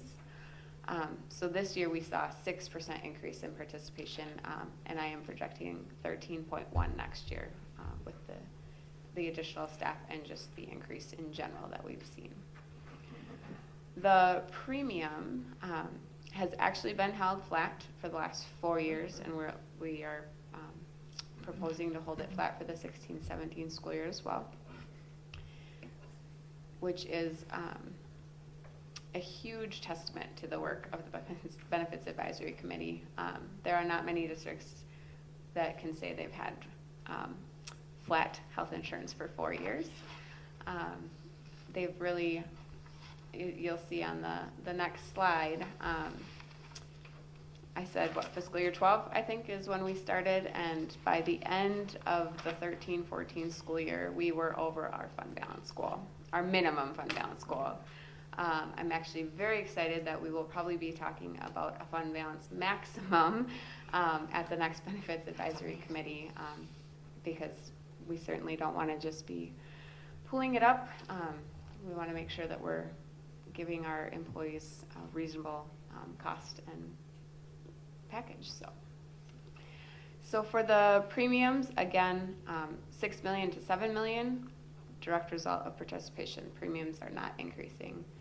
The insurance claims going from 4.5 to 5.3, and 931 for the administration to 993. Again, these are really rough estimates. Once I have some more data about who's actually enrolled and some claims history to look at, I'll have a better idea if that's going to materialize or not. It's one of the reasons I love my job. I can always come back with a revised budget. And at this point, we are looking, I'm projecting about a $4.7 million fund balance by the end of next year, which just is crazy to me. That's it's been a really great success story. We've had great claim years. The HITA process actually last year for our bids was very successful. We were a little unsure of how it would work, but we ended up saving $800,000, I think, which is huge. That's a lot of money. So. And tell them what HITA stands for again. Sorry, Health Insurance Transparency Act. Correct. I do believe. So that was one of the things that came out of the legislature last year. We had a specific set of timelines and bid processes and things that we had to go through. But it essentially resulted in Corporate Health Systems as our third-party administrator going back and saying, here's our lowest bidder, can you match it? And we ended up saving about $800,000. So we'll see if they hold up to that and keep that going. But still a really great success story. Molly Wieseman, the director of HR, has done a fantastic job organizing and running that Benefits Advisory Committee, and not only maintaining but increasing benefits and saving the district. You know, that $4.7 million is all money that we would have been leaving on the table with the co-op. So that's about it. Do you have any questions about the Internal Service Fund? Board members, questions, comments? Amazing work. Well, I think when you allude to districts seeing increases, not only have I read increases, almost double-digit increases in premiums. So, yep, it's substantial. Excellent. I think the key thing is that fund balance, we worked very hard to improve it and to have 4.7 million. However, we all know that you can have a claim year that can go really south very quickly. And the goal, if you remember when we started the self-funded health insurance, was to try to be able to mitigate or even out the spikes in premiums that we had seen over the years. When we parted the co-op, if another district had a really tough year, we could see a significant increase to help offset their increase. There were swings of from 1% to 15% in some years. we've kept the premiums flat for 4 years, and having $4.7 million in the bank that can only be used for health insurance. It cannot be used for anything else. We can't move that to other areas of the general fund. The key thing is that should help us offset when, not if, but when we do have a year where we could have seen a significant increase in premium for our employees, that we can mitigate that and again buy some of that out so that people can plan and somewhat predict what their health insurance costs are going to be. It was the right move at the right time, and the data is showing it very clearly, which is awesome. Yep. We get excited about this kind of thing. It is astounding, because I remember, I was working for the district when you went to a self-insured platform, and it was like, okay. But the other thing I want to mention is Molly Beaselman's leadership with that committee. That is just astounding. I'm blown away by these numbers. How much of this, the administrative costs and so on, I know at the beginning there was some push toward health and wellness initiatives to keep claims under control. Is that still happening? We have a small pot of money in the district that's from a long time. It's from the tobacco settlement. if you Yes. remember. Yes. Yeah. We Okay, still yeah. have money in. Yes, Okay. so we do have that set aside specifically, and there's we have a benefit fair each year where we bring in all the vendors and have prizes and things like that. As far as Medica had several offerings as part of their package, and I know Blue Cross Blue Shield does as well. Molly could probably list them off the top of her head. I cannot. We have the reimbursement for the health club piece, and Blue Cross Blue Shield Okay. actually has a better deal than Yep. what Medica had. Okay, great. Some of the companies, when they come in for a bid, they'll actually say, well, we'll give you X, $40,000 for wellness pieces. And we've actually talked about putting that back into the premium savings because we think that's important. A number of Medica had a number of people want to do the wellness coaching component. The issue is with the wellness coaching, they had a very elaborate system that involved gift cards, but people are not really trusting of giving their health because you have to answer some pretty detailed survey so that they can give you the right kind of coaching. And we have to be frank, the people are skeptical about sharing their personal health information in that kind of venue, and I just think people are nervous about that, and understandably so. So I think that our focus has been on how can we make sure that our premiums are in line. We have a Step Up Wellness Committee that Stephanie Strummy is now the chairperson of. We've had a number of activities over the past several years trying to support people to try new kinds of things, like we offered free yoga for a while, free Zoom. Again, what we're trying to do is say we can offer things to employees that you can try, and if you like it, then there's somewhere in town where you can participate in that. So the goal has been to try to give people an opportunity to try new kinds of activities. We do things like the flu shot every year. We have that piece in place. There's a number of other things that are Heart Health Awareness Month, those kinds of things. But it's not quite as evident as it was when that tobacco money came in. Okay. Thank you. Other questions or comments? Okay. Thank you, Beth. Thank you. All right, so we'll move on. Dr. Hillman will present the general fund budget. And Matt, if you don't mind, I think we're going to double team this one because what Matt wants to do is share specifics about Northfield. I want to kind of preface this with giving you some sense of kind of what's happening across the state right now, just so we've got some real clarity there. As you know, we are coming up now on the last 2 weeks of the session.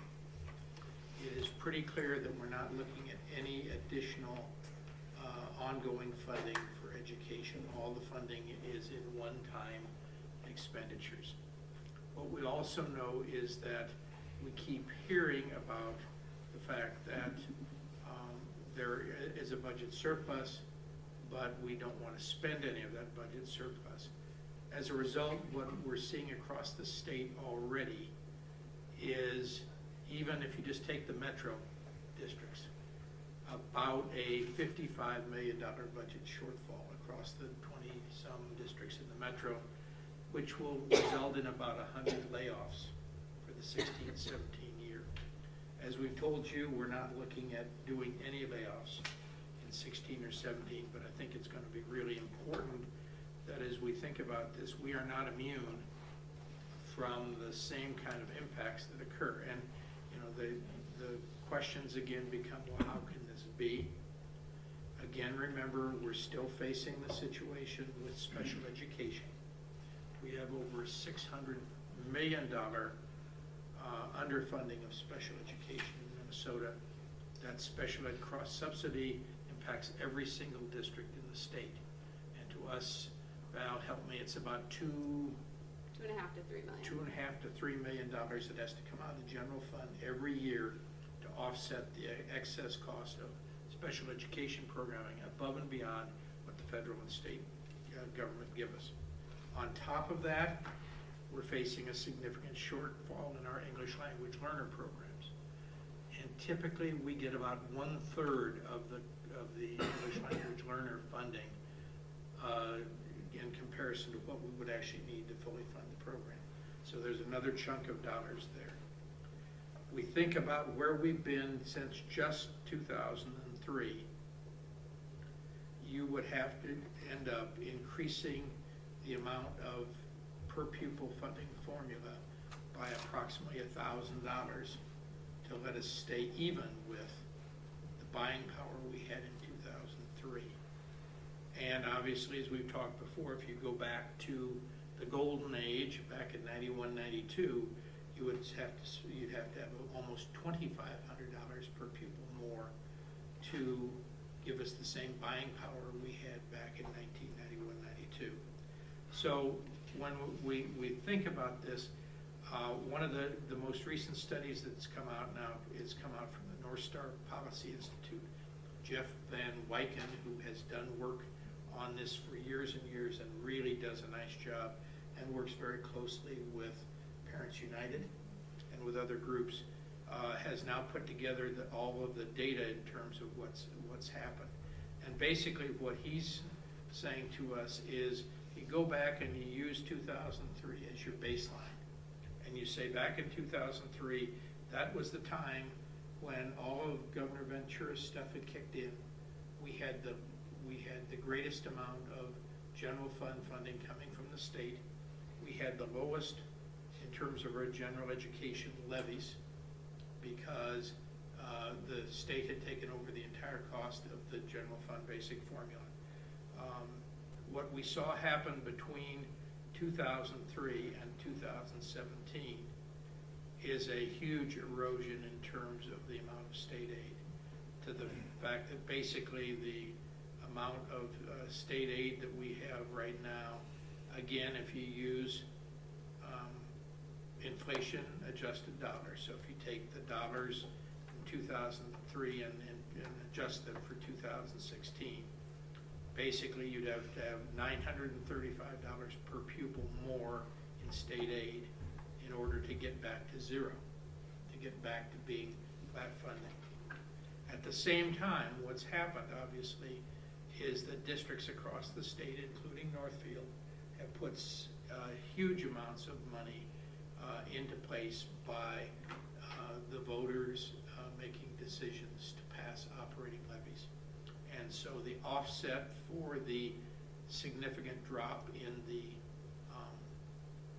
state aid formula has been a significant increase in the levies.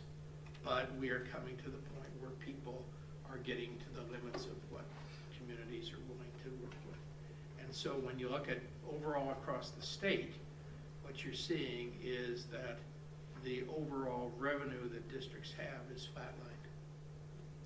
And although we had some increases in state aid over the last few years, obviously we are not in a position where we are anywhere near where we need to be going forward. The reduction again in the state aid portion is about a 10% reduction, but what we see in terms of the increase in levies, where people are having to vote for them, is 109%. So the average in terms of total school levies was about 943 in 2003. It's now up to 1974, and that's all the levies together. That's not just the operating levy, but all the other levies that we're driven with. So as we think about where we're going right now, we're seeing a situation where the state is not keeping up. And it was something we talked about when we passed the last operating levy, which is what we want to share here in just a minute.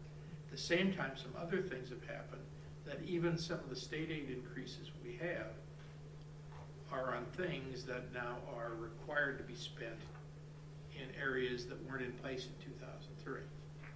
For example, all-day kindergarten, which was not there. Expanded services for pre-kindergarten, neither of which were there in FY 2003. We're also seeing significant increases in the requirements from limited English speaking students.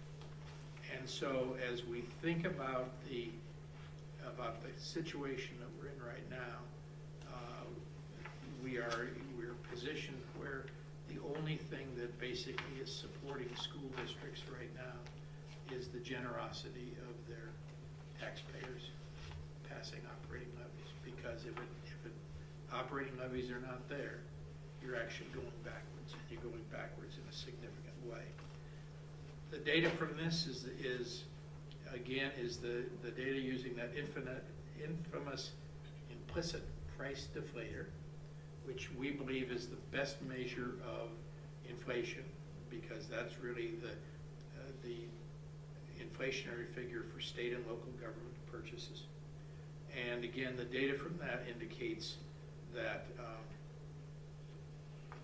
we have significant issues. And the problem going forward is we don't have any strong belief that as we move into this next biennium, that the state is going to be in a position to improve our general fund formula.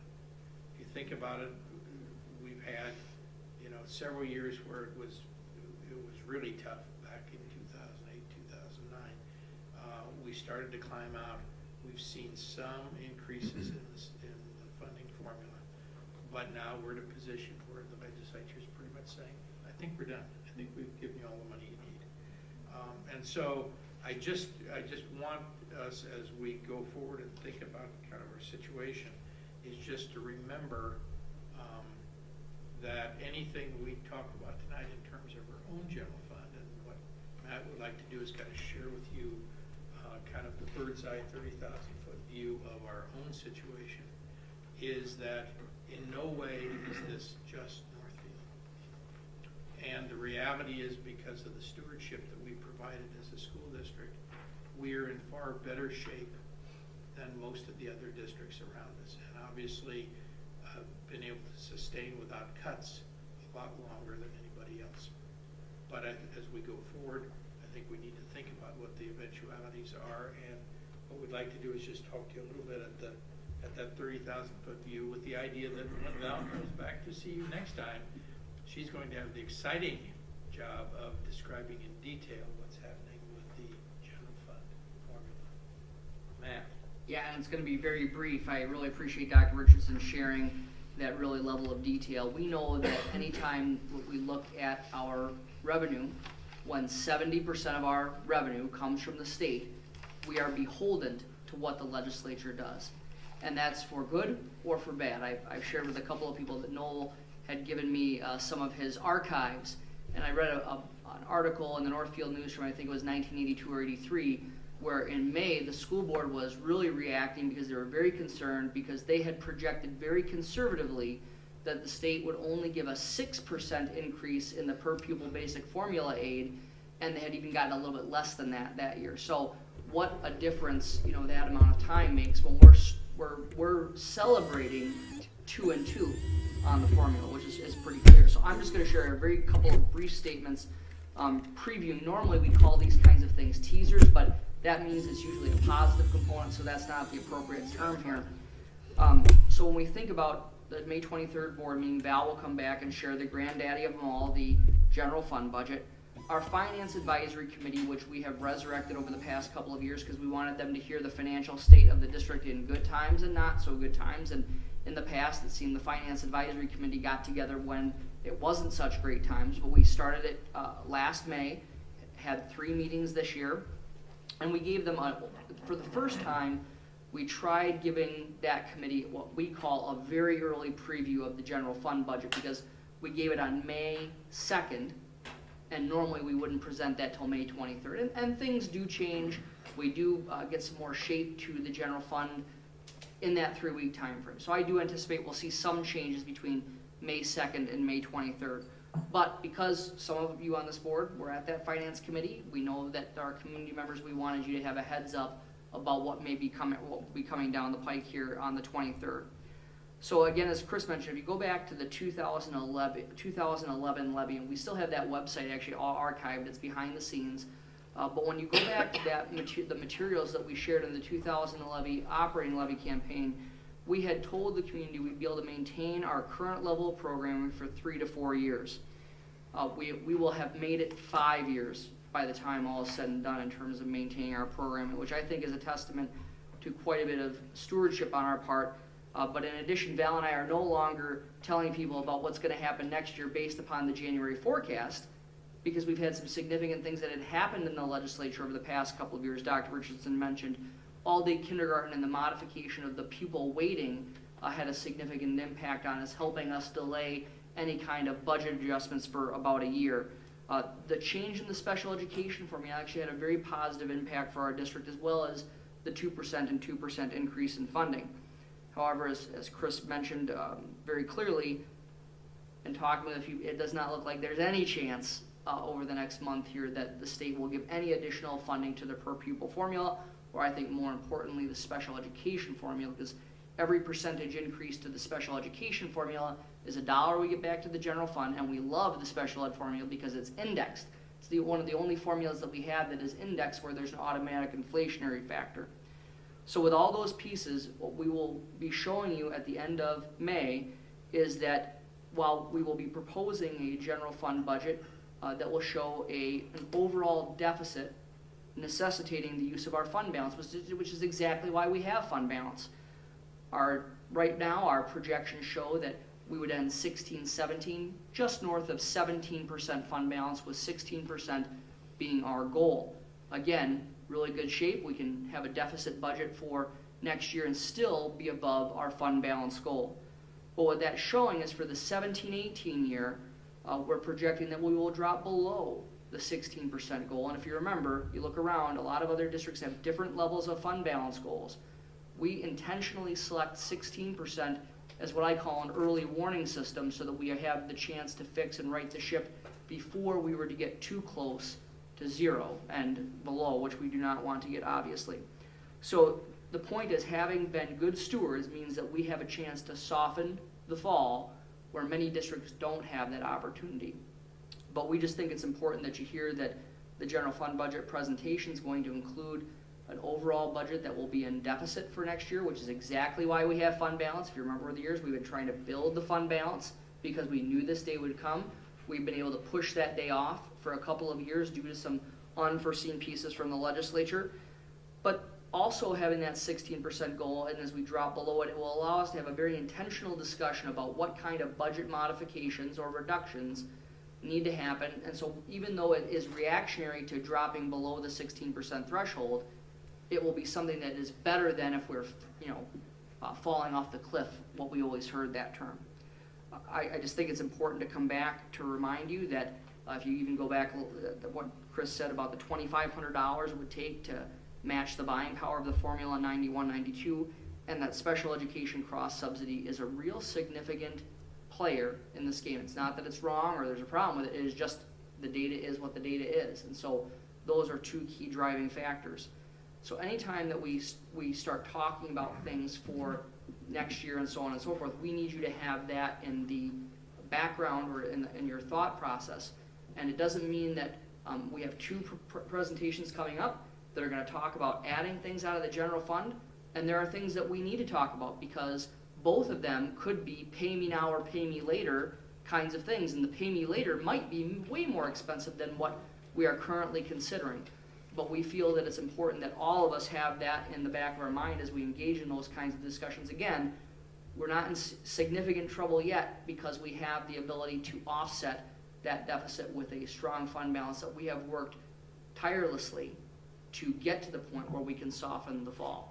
So that's just a very brief preview of the general fund budget. Val will have, as you can imagine, all of the detail on May 23rd, right, Val? I can't see her, she's sitting here. Veritable plethora, yes. So Be questions? happy to answer any Board questions. members' questions?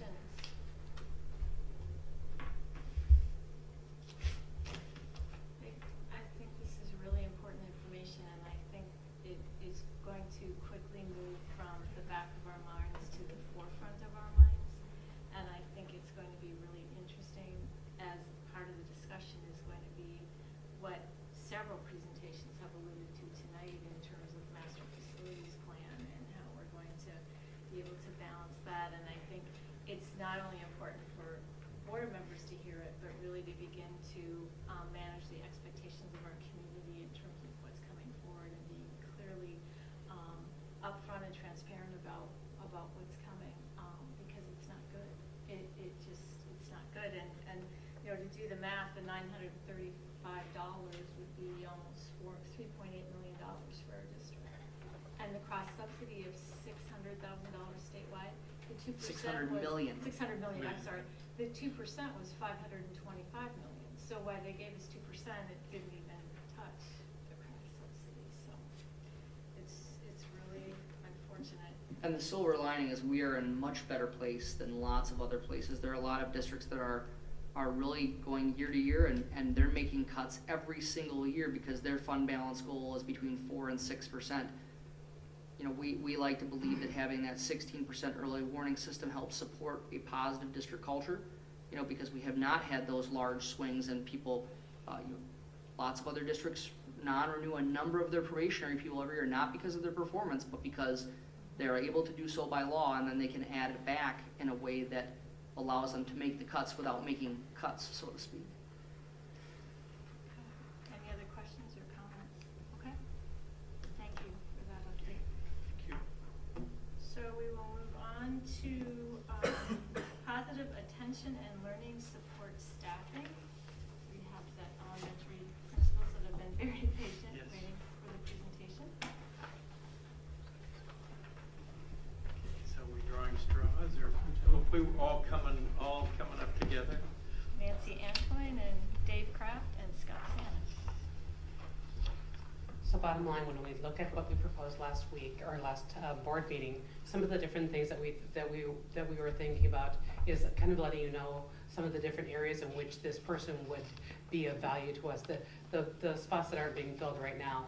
Bottom line is the fact that most people don't know that there's spots in need is a good thing, because we're not trying to highlight the needs of children. We've got some children who are very, very needy these days, and at the same time, I don't want that to be obvious to the onlooker that's just driving by, or the person that just stops in the building and is taking a tour. I don't want them to be highlighted. I want them to be helped.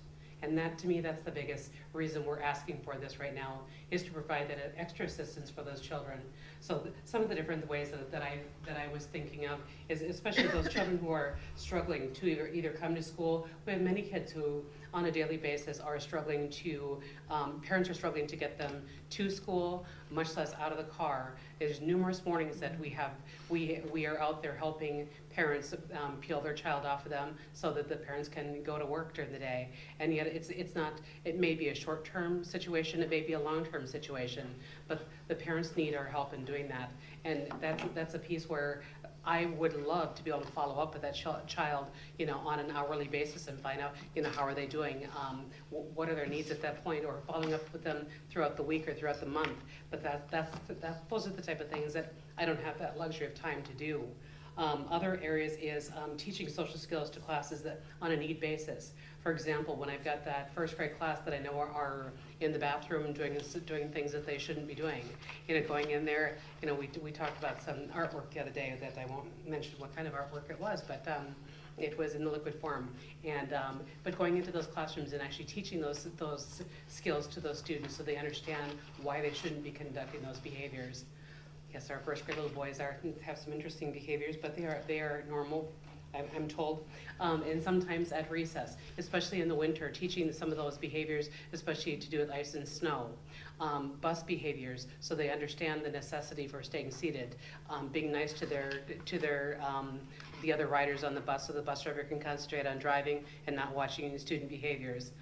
We do have some of the students with more challenging behaviors, like reactive attachment disorder, students with oppositional defiance disorder. Those are the tough ones where that takes another skill set, but also takes some frequency in assistance, not only for that child, but for that child to be within a classroom. Teachers have many skills, but some of those more in-depth skills, that's not a skill set we come out of college with. Having that's a specialized set, but at the same time, we want those children to be successful in the regular ed classroom, so that the entire class can be successful. Another spot of need is providing in-school suspension as opposed to suspending students out of school. That's huge. There really is. It's heartbreaking to have to send a child home, and at the same time, I don't have the luxury of time to be able to keep that child with me all day long. It's pretty hard to do classroom observations and teacher observations when I've got a third grader in tow with me. Again, we've got those intermittent situations that come up, like a child's pet dies. And how do we deal with that? And that's so heartbreaking for a child, and yet at the same time, that causes behaviors that they normally wouldn't have, and that need to be addressed so that, again, that child can maintain a sense of normalcy. We've got other children that deal with being in foster care, having parents who are incarcerated, who have parents who are hospitalized, that, again, they need those services. And so those are some of the gaps that I think that I really need someone else to help fill. So again, we're not ignoring children, and we don't leave it set aside so long that it becomes a bigger problem than it is. So there's not a whole lot I can add to that. So I'll just say that I think I agree with Nancy. There are a number of social emotional issues that we're facing today that we haven't faced before. And I think that the catalyst of it, or the genesis of it, really doesn't make any difference. It's just there's an increase with children with social and emotional needs. And I feel the best way to address something like this is to equip teachers with the skills and the support, very much like we do for RTI, for reading and for math. And we've got a great deal of support for literacy and for math, or tutors, or people who can help our teachers through tier 2, tier 3 kinds of strategies and so forth. But we don't have those strategies necessarily in place, and the kind of personnel who's seen it and really knows how to manage it and handle it, and help support children and teachers. The thing that comes to mind is I always tell my staff, if we want to get better at what we do, we have to associate ourselves with people who are better than we are at what we do. And so when you start to see things you've never seen before, it's a good place to start. And so that's kind of what this position is really all about, to support very much like we do for literacy and for math and RTI, a social and emotional position as well. And, I'll just add that this has nothing to do with the work that our school psychologists and social workers are doing. They're doing a tremendous job. The majority of their work is with our special ed population. And, Nancy referenced the classroom visits and the number of evaluations that we're doing. And, we don't typically suspend students out of school. They spend their time in the office with us if we are suspending in school for what we call bottom line behaviors. And that's something that, the students who come in and make a mistake, if they make a mistake one time, they learn from it, we deal with it, we move on. It's the students that come in that are the students who are repeating the same kind of thing. And, there is that gap between, students who really do need some kind of additional support and the gap between general ed and special ed. And sometimes that gap it lasts for a long time, and that support is needed during that time as well. So, we are asking for support. I started at Sibley in 1999 with 285 students, and that was a job that was very doable and very workable. Several years down the road, there was 450 students, and now we're pushing 580 students. And it's just, the building has grown, and, you know, I think our class sizes are manageable. That said, there is a lot that's going on, and the mental health issues of students is something that we are really dealing with. And if you think about technology, you know, we get students that do come to us. It's a very small percentage of students, but it's a percentage of students that are really being raised in this era of you know, everything's instantaneous. And if they don't get what they need in a school setting, we see behaviors. And that's something that has come up recently as well. Do y'all have any questions? I think we should reference, we included in your packet a flushed out job description component. We've actually even have a few more modifications since the version that we gave you, but we wanted to share that one with you this evening. So just so that what we asked the elementary principals to do is to share some really frontline kinds of examples and thoughts of what they're seeing. And as you take a look at that job description, you're going to see some very specific duties that the proposed positions or the conceptual positions would fulfill on a daily basis. And as they said, they include direct intervention in what are crisis situations. And as a former elementary principal, I can tell you it is amazing how one small child who is having a difficult day can really throw an entire building into a problematic state. And so that initial direct intervention and the support, I think you see in there, you're going to see that there's a real strong coaching piece that's added. There's some teaching of kinds of interventions and data collection. Again, for those of you who've seen things before, there's some repeat from RTI kinds of components. And I cannot resist the opportunity when we talk about this that there are very few things that I have predicted in my life that are true. But one of which is when the Pawlenty administration several years ago and the legislature cut local government aid significantly to the counties. The issue is what went away were a number of the different social services in terms of the early intervention. And I've said for a number of years that we would start to see this creep into the school system because of the unmet needs of the preschool children in terms of their mental health and other non-academic components. And so I think the key thing is that we are starting to finally see those students who were born just after the local government aid reductions went into effect, who did not have the support. We talk all the time about how early intervention is key, and there's a gap in what that early intervention is, especially in the social skills and the mental health area, because counties did have to make significant reductions to their mental health and social work staff. So I think that that's important to frame that we are dealing with things that I think a lot of times the county social workers would have caught years ago. And does that seem fair to say? Absolutely. And we do not see that coming back. We don't see at this point any effort on the part of the legislature to try to re-establish the LGA funding for counties. And most of the counties now have dismantled significant portions of their support, therapy support, and other kinds of support programming.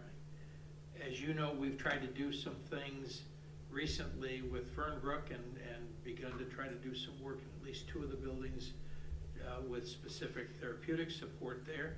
It's still for a very, very small slice of kids because the staffing that Fernbrook is able to provide to us is not nearly enough. And I think what our folks are telling us tonight is they see the significant unmet needs, and they see students that are having a real impact on their own learning because of the struggles that they're having with social emotional behaviors and trying to deal with that. They're also dealing with the issues around mental health that are not only for themselves but coming from the family that they're working with. And they're also significantly impacting all the other students within that classroom, because when that behavior is there, then the ability of the teacher to interact and support the rest of the staff or rest of the student population in that classroom is really diminished. And oftentimes the principal's time doing other work is diminished because the principal does have to come in and spend several hours in working through an issue with a student, working through an issue with a family and whatever. their ability to do all the other work that they need to do as building principals is significantly diminished. So I think the real sense here is we've tried to look at what makes sense. This is a very focused kind of position because we're really focusing on behaviors, and we're really focusing on both the student and the family, but we're also focusing on the fact that for a teacher, they need help in coming up with replacement skills that make sense that they can teach in the classroom with that student, and they also need support in terms of how do I work through that situation so that other students aren't negatively impacted when something like this happens in my classroom. As you look at the job description, you see that the 40% of that job description is really focused on really the intervention process and working directly with PBIS strategies. You'll see that there's another 20% that's really focused on promoting school-wide expectations and working with all the students across the facility, and then another 20% is tied into really coaching for teaching staff to really help teaching staff understand how to work this. Because again, this is a piece where, yes, we need somebody to step in and be the point person, but we also need to teach the rest of the teachers how to fish. Well, not just solve it on a crisis basis. And the needs are so varied, you know, and that's the thing. And behavior is no different than you know, the academic learning part. Early intervention is extremely significant. And I can think back to 10 different students in the last 6 years who started with us in kindergarten, and I thought, oh my goodness, 6 years. And there were early interventions of in some way, shape, or form, and those students in 4th and 5th grade, you would never know that they struggled the way they did with behavior in kindergarten. And we can all tell you stories about that. But early intervention is extremely significant. When we're getting, you know, 100 kindergartners coming to us, you know, every new year, every crop, you know, we do see behaviors, and learning the boundaries in kindergarten are extremely important. And Scott, would you just share, as we've talked, I think we are seeing more kids who are coming in ready for kindergarten than ever before, but at the same time, more kids who are coming in who are actually even less prepared than what we have typically expected. Is that a fair I would statement? say academically, you know, students are ready for kindergarten. Behaviorally, not so much. And it really depends on the setting that they were in prior to coming to school. And, you know, they are coming to school for a full day, you know, and that is, you know, developing that stamina over the course of the first few months is extremely significant. However, depending on where they spent, you know, their first 5 years is also a contributing factor, because they have to get along with, you know, 20 to 24 other students and some other adults that are interacting. And Northfield is known as a very friendly place. And we do have, you know, somewhat of a more transient population than we did in years past. And those folks are coming here and staying. And, you know, that's fantastic. However, we're adding to our school every year. I mean, we started off this year with 558 students, and I think right now we're at 579. So, you know, so we haven't lost, and it seems like they're all coming in 2nd grade and 4th grade, where we have the largest numbers. They always come in the large classrooms. Yes, but it is a destination location, and that's a great thing. However, we didn't necessarily have the impact on those students early on that we did with the students who started with us in kindergarten as well. The other thing that we need to share, and again, the purpose of this time was to do one more piece of kind of saying, here's what the job description looks like, to give you a sense of kind of what the issues are that building principals are seeing right now that maybe have increased, and it might be either in frequency or in severity in terms of the kinds of things that are going on. Obviously, the positions we're talking about are, at this point, looking at ones that would be on the teacher's pay schedule. And so, Matt, can you give the board kind of some sense of what a cost estimate might be if we were looking at hiring one of these individuals for each of the elementary buildings? So when we look at what we think is, because obviously these wouldn't be people fresh out of school. So when we look at what we're considering to be the average, we're looking at about a total of $80,000 per individual when you consider both the salary and the benefits component in terms of when you think about what step they'd be on. It's MA, Val, did we say MA plus 5? The number I gave you is just our average. Okay, so, and that's the average that we use anytime we talk about adding or reducing. So when you include both salary and benefits, we're looking at about an $80,000 average. And that's not out of bounds because of the fact that,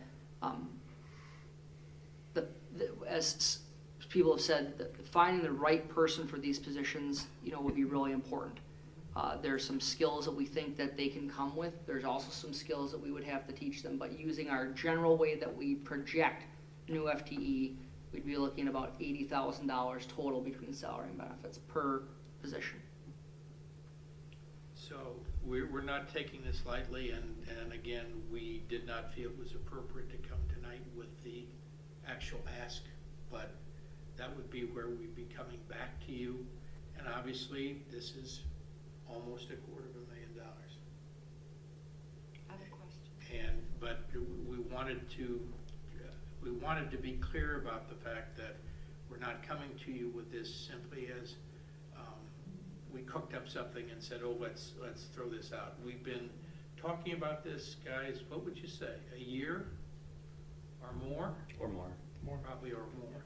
Trying to think about, are there any other ways to do this? Are there any other ways to approach this? And we've talked about what can we get done with the resources we have, and the problem we're running into at this point is we're not seeing a viable path that doesn't bring additional staffing into the process. And so we want to be real upfront with you as we go through this discussion that if we move this direction, there's a significant cost involved, and that the funding for this comes from the general fund.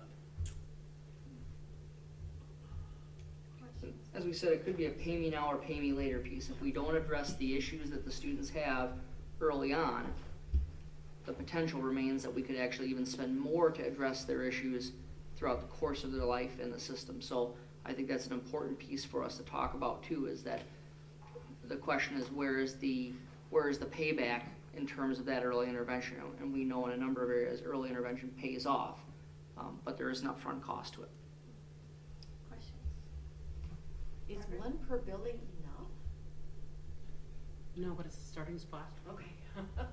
Okay, so honestly, one will just start to address the problem. Okay. Well, just having somebody else there, that is trained, and has a certain skill set is vitally important. Okay. And I think, the positive dent that could be made in this area is significant with one person in each building.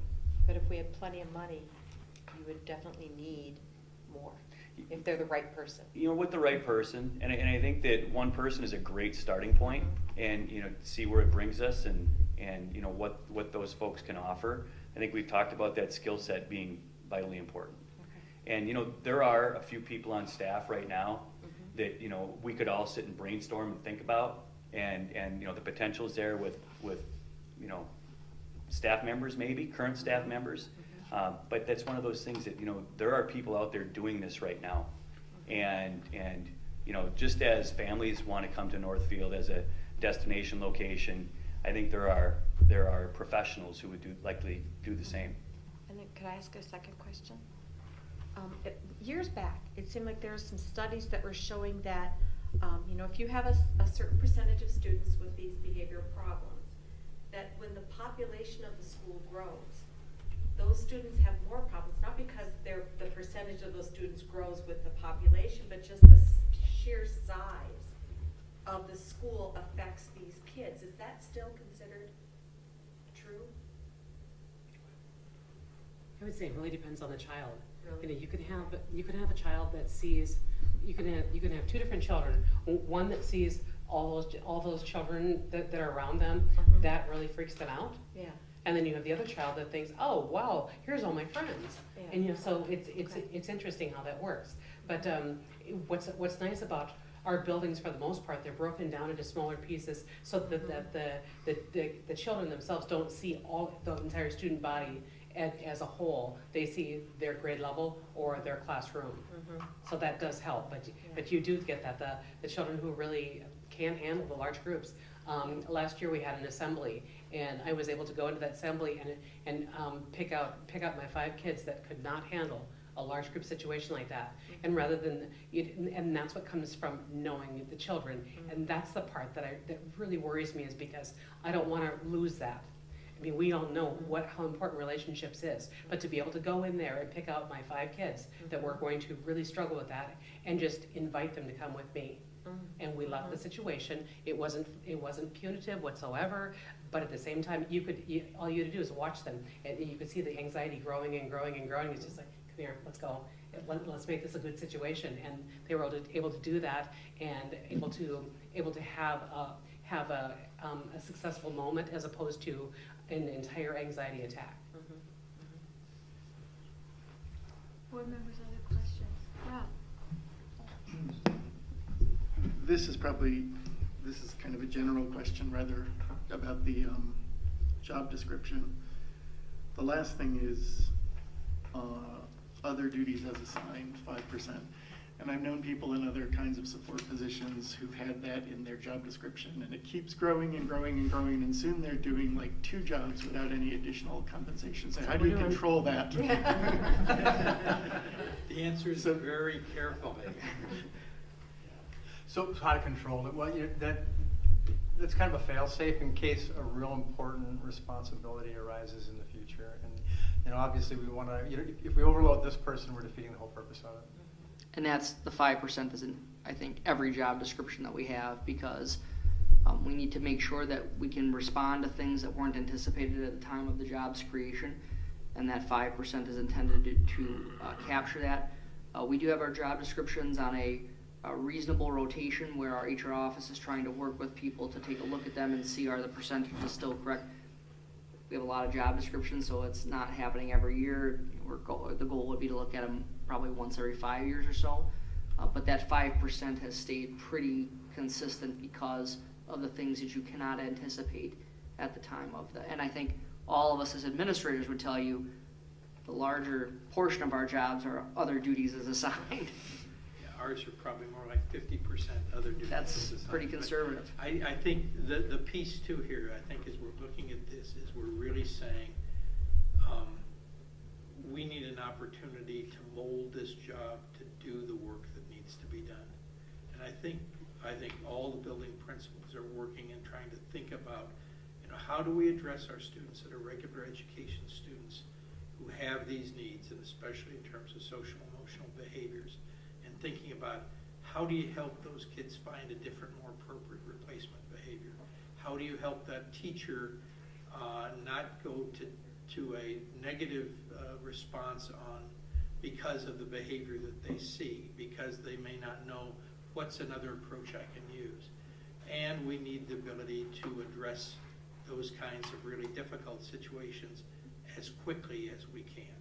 So the idea being we need to be able to help get that student into a better situation as quickly as possible, and to get that classroom back to a normal situation as quickly as possible, because we're not only talking about supporting the kid that is having the problem or the issue or the behavior, but we're also trying to work with how is the teacher and the other 23 or 24 or 26 kids who are in that same setting, how are they able to do what we need to have them do in terms of instruction if everything comes to a complete halt because of the behavior of this one individual. So it's really trying to think through how to address this.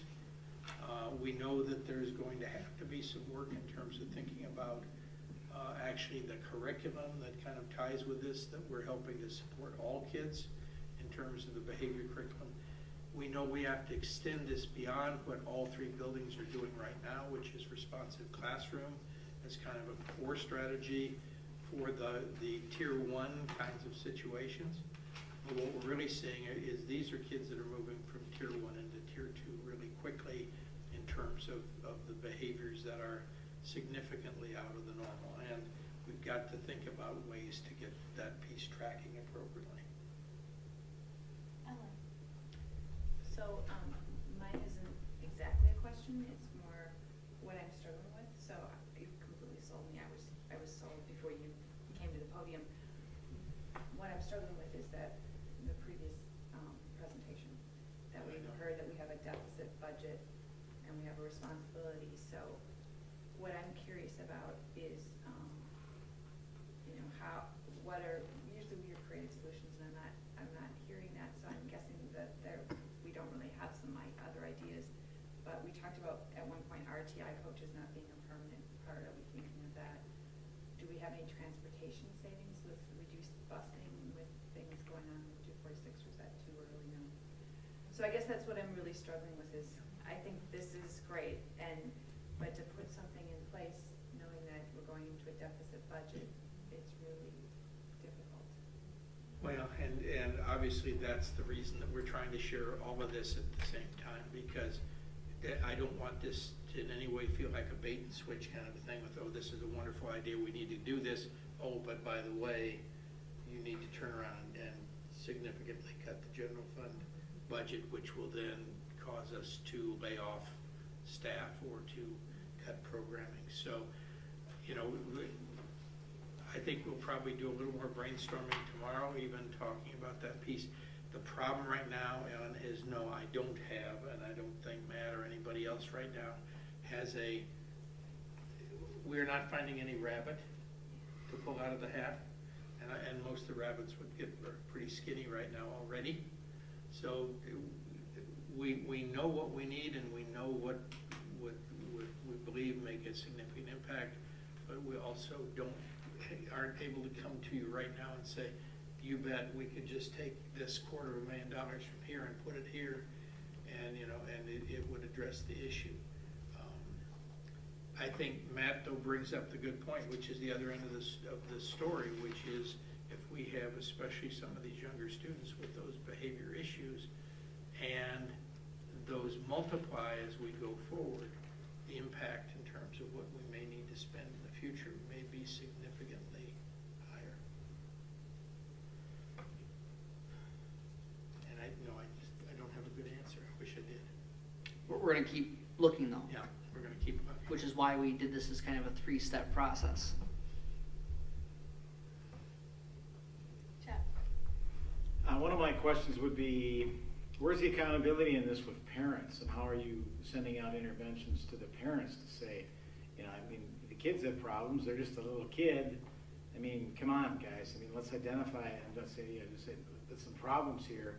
What interventions can this kind of person, or are we doing now that can really, draw that out? And I believe as society goes on, I mean, the public is the government, be it the county or the school district, is just being forced to deal with more of these behavior issues and stuff. And in my opinion, it's a breakdown of the family. But I'm also concerned about, not setting a low standard. I'm concerned about setting a high standard and keeping parents accountable.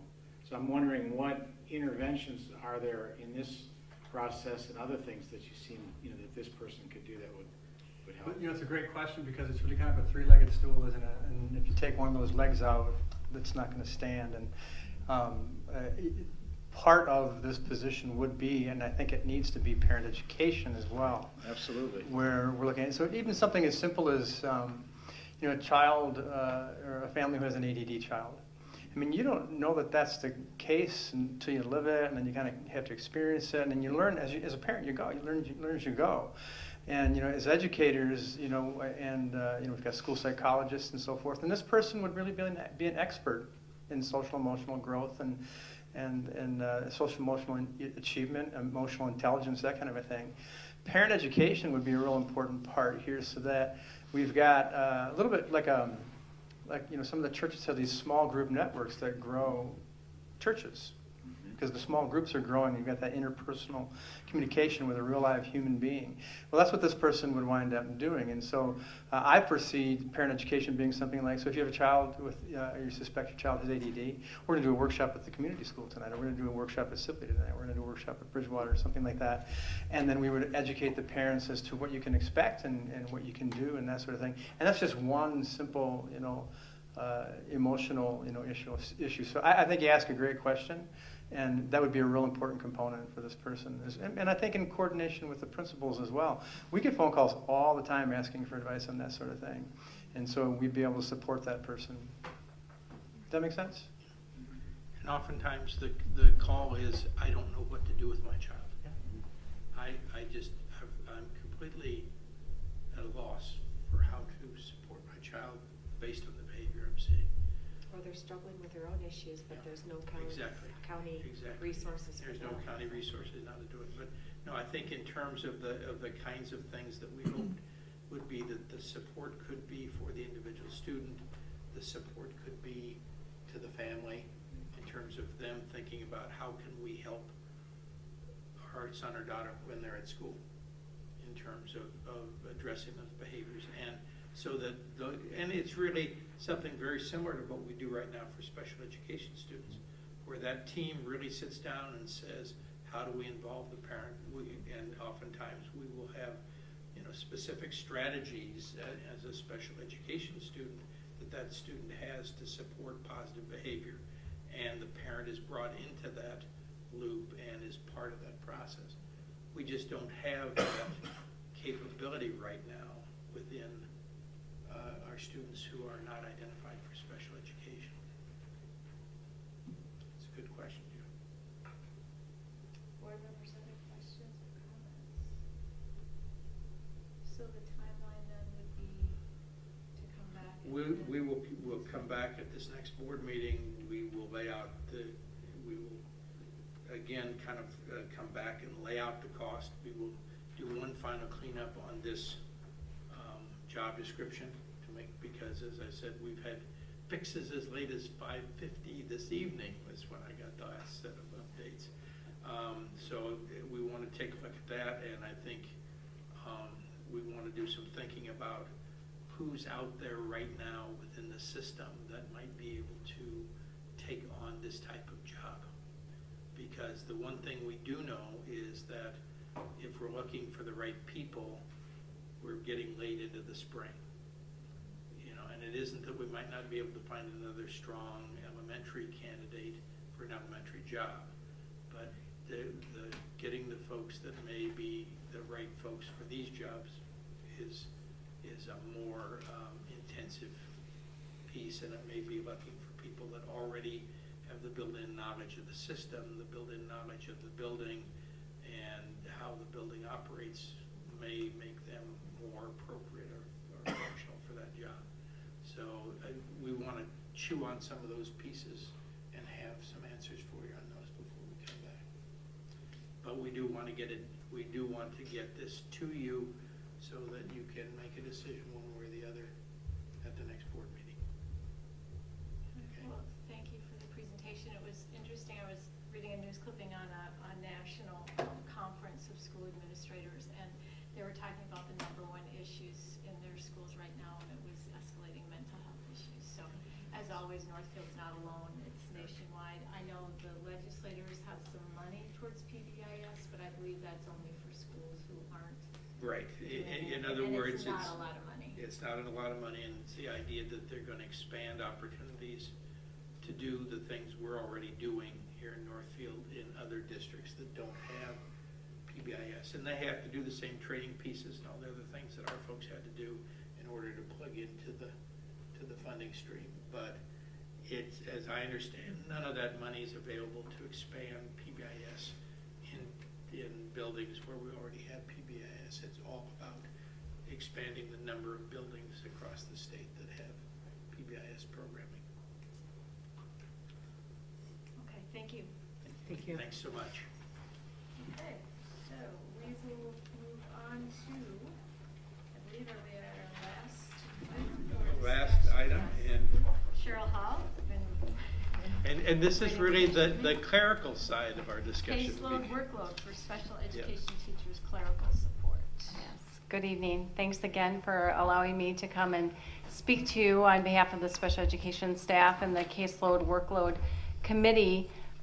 We did our work, as you know, over the school year, and this is just a kind of a final analysis of and a proposal to think about as we move forward. And again, at 9:35, after you've heard from other groups asking for support and possible additional funding, this is one of those pieces as well. In this proposal, what we would be asking for is 3.0 FTE for due process clerical support for our special education staff to reduce their workloads and allow them to use their casework time and their prep time for those things that are addressing the needs of their students. The needs of their students are also increasing, causing more time to be spent communicating with families, working with families that are having more difficulties and situations and students that are having more difficulties, as well as getting the paperwork done, doing the notices, scheduling lots of meetings and those kinds of things. So that would help to reduce the workload by allowing them to have some more support for that paperwork to allow them to do the actual teaching and the preparation for their teaching and be more effective, I think, in many ways. So that is what we are proposing, that this would be a pilot.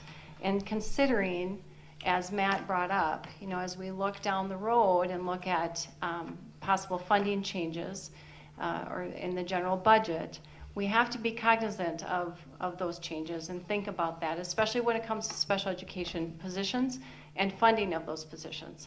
If we use special education dollars to support these positions, if there's a cut later on in the general fund, special education cannot be part of those cuts unless it meets certain criteria. We can't just decide that if the school district is going to cut positions or cut budgets by 10%, like we looked at in 2005, special education cannot just do that because we want to. We only can do that because the student disability population has decreased significantly. We've had a decrease in cost because students with significant needs have maybe moved on or moved out of the district, and or that we've had a large number of senior teachers that have retired, and we are able to replace them with newer, younger teachers that are at the beginning of the pay scale. Those are the only reasons why we can reduce special education funding. And so we look at that when we are looking at adding positions overall. And the consideration for these positions would be, let's pilot this for a year, consider it, use general education funds so that it does not impact maintenance of effort, which we have to uphold and not reduce our special education funding from year to year. So that would be the reason behind the funding of these positions in the way that we're proposing. Any questions? Questions, board members? Helen? So you're allowed to pilot it because they're clerical for a year. I mean, if it was, so as long as it's, you couldn't pilot saying add special ed teachers for a pilot. You would have to. Because Right, the next piece we're talking about is adding the teachers, and that's not going to be a pilot. Right. So part of this is because it's clerical that we're allowed to say, well, let's see how it goes in a year. Right, and we would utilize general education funds for Right. it. And so the core concept of this is not to impact maintenance of effort, be able to try this out to see if it works, because the other important thing is we need to get evidence coming back to us that by providing these kind of clerical supports that we actually provide more preparation time and more time with kids with the staffing that's currently in place. If that pans out and it works the way we think it will work, at that point then we would come back and look at putting these positions in as special education staff along term, at which point there's the ability to get a portion of their positions funded, but then they also then fall under maintenance of effort, and we can't just reduce them unless, again, the things that Cheryl has suggested would occur.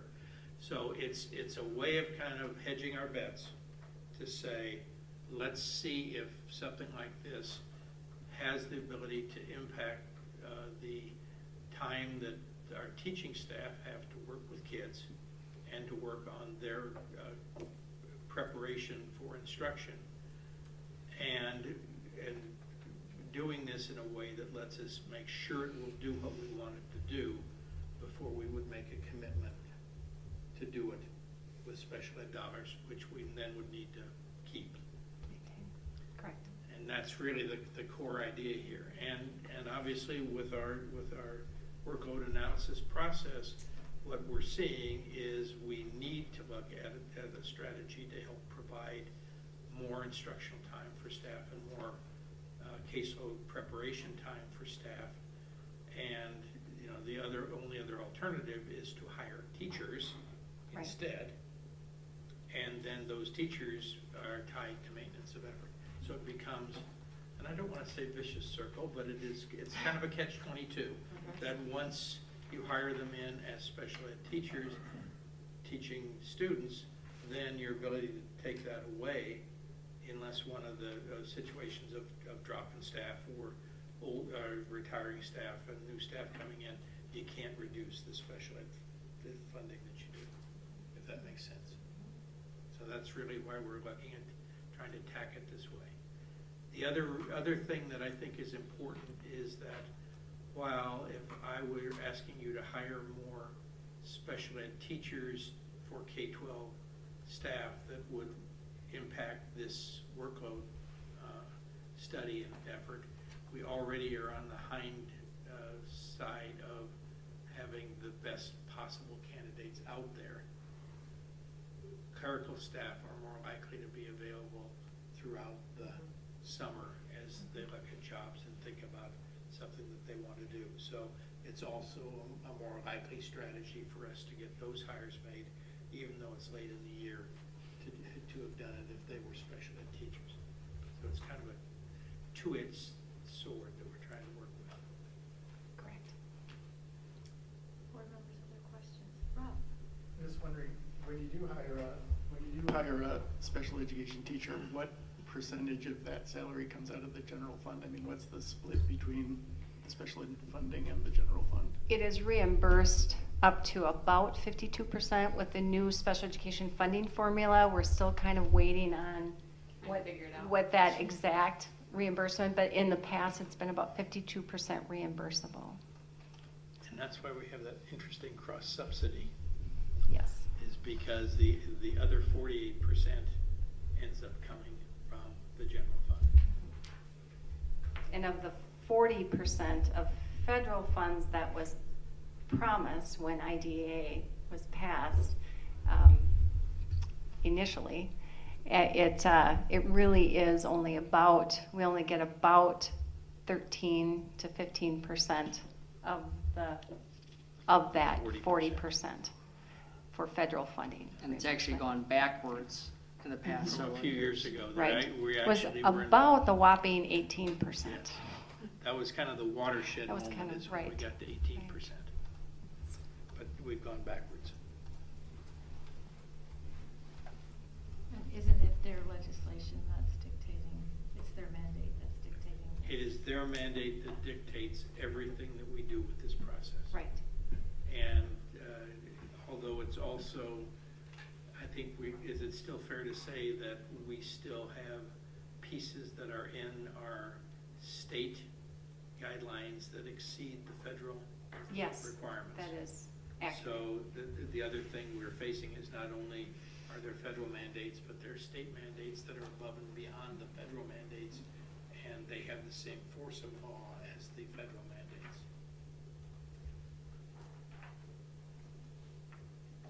So the idea is to come back to this one. We can come back to the next board board at meeting. this next meeting with the final proposal. So are there any other questions board members have?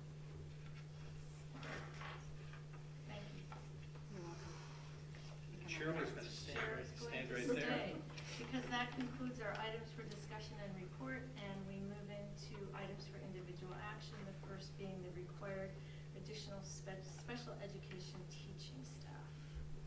Sure. Right.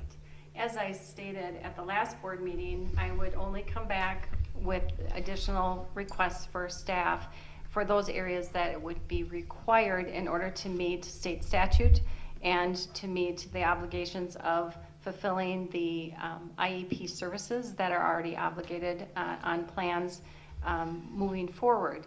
And that is what you have in front of you. The early childhood special education increase of 2.0 is FTE is needed because, as I reported last school board meeting, our numbers have increased. They've doubled and they're still going up. I met with our early childhood special education lead today, and we had another 3 to 4 referrals just today on top of the current 7 to 10 evaluations that we're currently trying to do before the end of the school year. So when you add that potential in, you get increasing numbers very quickly. As you know, we are dealing with an increase in students being referred, or young children being referred from child protection from families that are struggling significantly. And we are obligated now under the law to evaluate immediately for those students. So as those child protection reports go up, we are obligated for evaluating students aged birth to 5 that have been experiencing trauma or some kind of child protection report. So that has been that's had a significant impact on our numbers this year. And the second one is to be able to increase the FTE, 1 FTE at the middle school, because we have a significant number of students moving up from elementary to middle school, and there's a shift. It's just a shift in numbers, and the numbers of students that are at the middle school this year that happen to be in the resource area, while our overall numbers at the middle school in special education are rather stable. It's more that shift of where those students are and the licensure areas required to meet those needs. We try to be very creative in how we do caseloads and how we allow teachers to help one another with servicing students from other disability categories, and that will still be taking place. But this is needed above and beyond that shifting of duties within the middle school as well. Okay, board members, this is an item for individual action. So is there a motion to approve the hiring of 2 early childhood special education teachers and 1 K-12 special education teacher for the 2016-17 school year? Moved by Noel, second by Rob. Any questions or discussion? Mark, question, Cheryl. I'm all for this. How confident do you feel that we're going to find great applicants to fill not only this but the subsec positions that are open as well right now? I'm still confident. Okay. Confidence is high. Yes, confidence is high this year. Good. We started early, and having positions out there has created an interest, and I think people continue to kind of look to that and look then for more openings, and I'm so confident that we're still ahead of the curve yet. Great. Mm-hmm. Any other questions or comments? Discussion? Okay. We have a motion and a second. All those in favor say aye. Aye. Opposed? Motion carries. Thank you, Cheryl. We'll move on to approval of the consent grouping. As a reminder, there were a few personnel items in the table file to be added to the consent grouping. Is there anything anyone would like to pull from the consent grouping? Okay. Is there a motion to approve the consent grouping? Moved by Jeff. Second by Ellen. All those in favor of approving the consent grouping say aye. Aye. Opposed? Motion carries. Last on the agenda are items for information. Dr. Richardson will begin with the school board policy 560 regarding memorials as a first reading. Okay, as you may remember, last spring, we had a very unfortunate situation with one of the students who had passed away during the year. And a lot of discussion and some concern expressed by some members of the community and some members of the student body about, what was the right approach and the right way to meaningfully honor and respect the individual, with a clear understanding also of trying to balance that with trying to have an event that was really focused on the graduation of students. As a result, as we had talked about this, we determined that we needed to really think about putting in place a policy to address memorials. We did some checking with other districts around us to say what kind of policies do you have in place. And the unusual piece that we've done tonight for this informational piece, typically we don't bring procedures to you. We typically only bring policies because procedures are developed and implemented by the administration. But we wanted you to at least see what the procedure would look like that would go with this particular policy. We want to be able to do this at a time when there are no immediate situations, so we're not trying to respond to something in a crisis vein right now. But we also want to try to address the impact on students and staff and community members, and we also want to think about the balancing of the needs of the friends and or family of a student who might pass away during the year, and also thinking, however, about the needs of all the other students. So the policy basically lays that piece out, identifies some general statement in terms of what we are proposing to do, and the fact that you're giving the superintendent or designee shall develop the procedures to govern this. And then again, the memorial definition in terms of an object or activities meant to remember the event. And on the next page, you actually have the proposed procedures. And again, this is at first reading. So again, we'd be bringing this back at our next board meeting for approval. But as you can see, what we've tried to do is to lay out specifically the things that would happen in the event of a memorial activity, and in terms of what we would do in terms of graduation. And again, trying to think about something so we're able to share that with everyone now, so that if we have a situation that occurs in the future, we have the ability to say, this is in place, this is not, we're not making it up as we're going along. We're sharing with you what we think is right, and we're doing it at a time when I think we can be the most objective and the most thoughtful about it, as opposed to when we're in a very emotional situation. So we'd be happy to answer any questions, but right now this is just for first reading. I also, I guess, would encourage you that if you have additional thoughts or maybe individual thoughts, if you want to share those with Matt or I, we'd be happy to talk to you individually about those over the next couple of weeks. But we would like to bring this back at the next board meeting for consideration for approval. Any questions? I had one question Sure. under the procedure. I just want a clarification. Under the first bullet, it says public memorial activities at school-sponsored events will not be scheduled. So is that tying in something with like a homecoming dance or something like that, where if they wanted to tie in a memorial? Exactly. Okay. Yeah. This is really saying that in terms of the things, other than the things that are addressed at graduation, if there was a homecoming or a prom event or any other kind of event that might be occurring during the course of the year, and at that point somebody was saying, no, I'd like you to do some kind of a public memorial as part of that process, the response, at least in terms of this draft, would be, no, that's really not appropriate for us to do at this time. I have a question. When I read through the graduation wording, I think what you're trying to say is these will be done or not done at graduation if the death occurs in the senior year. Correct. I think that phrase about the death occurring in the senior year needs to be in the first sentence.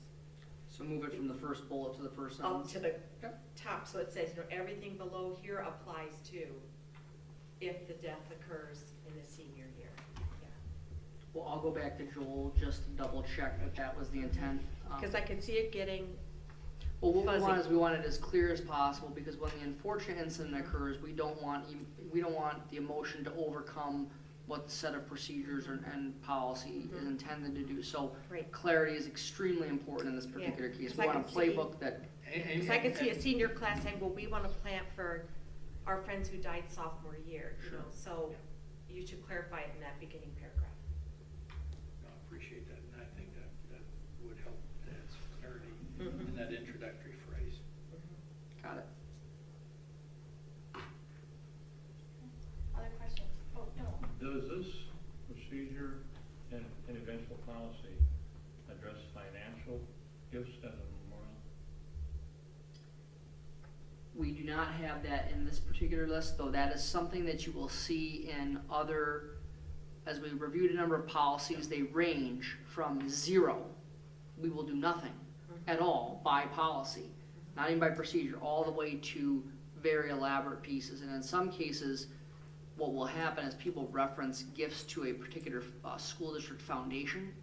And so to replicate that, we need to take a look at how that could be worded and most of the time it's recommended. We will recommend, in lieu of, this kind of memorial, you donate to this particular foundation instead. Dude, often the Thank you. families will set up a scholarship fund. Sure. Yeah, So, just to clarify, Noel, was your question around whether a memorial gift could be done, or how that would tie in with the, I'm not sure I understood your question. I think what the Matt answer is. answered the question. Okay. It was, I remember some time ago where there was a specific dollar amount that was gonna be given for a particular purpose. And the purpose wasn't necessarily in the scheme of things, and it caused a bit of consternation. And this would not prevent anyone from doing any kind of memorial for the deceased student on their own, or going down to the bank and setting up the pieces. I think we just want to be careful about how, as a public institution, we direct people to donate to various pieces. It's certainly, some districts do it. They'll say you can, we suggest you consider making a donation to the school district name foundation in lieu of, these other pieces. I personally think it's an area we want to tread carefully on. Right. Definitely. Yeah, good point. Excellent point. Okay. Jeff?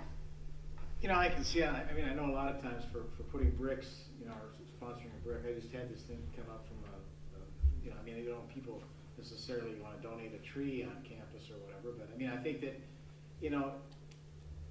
in terms of clarity, to give some people some good direction on that instead of saying I'm staying out of it, but, you hear what other people have done, and also too, if they want to, donate a brick in front of the other one, definitely bring it up, but, we've got to kind of treat everybody the same, but we want to be compassionate at the same time.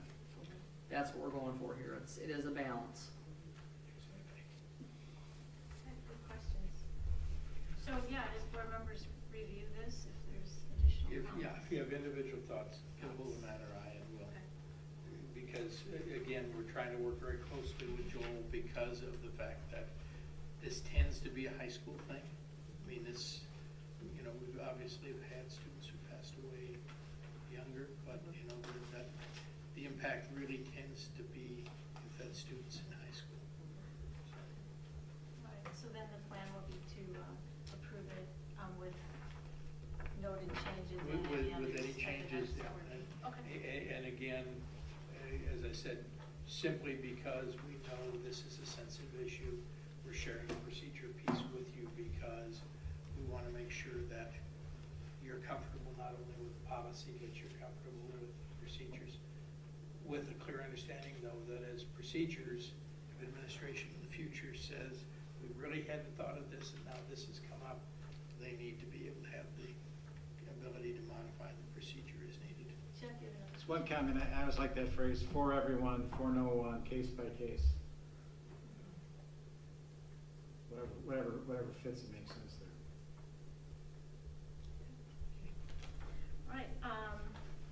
Richardson, enrollment report.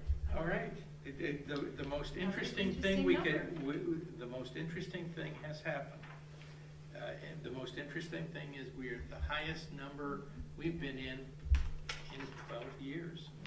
We're 4,025 students total.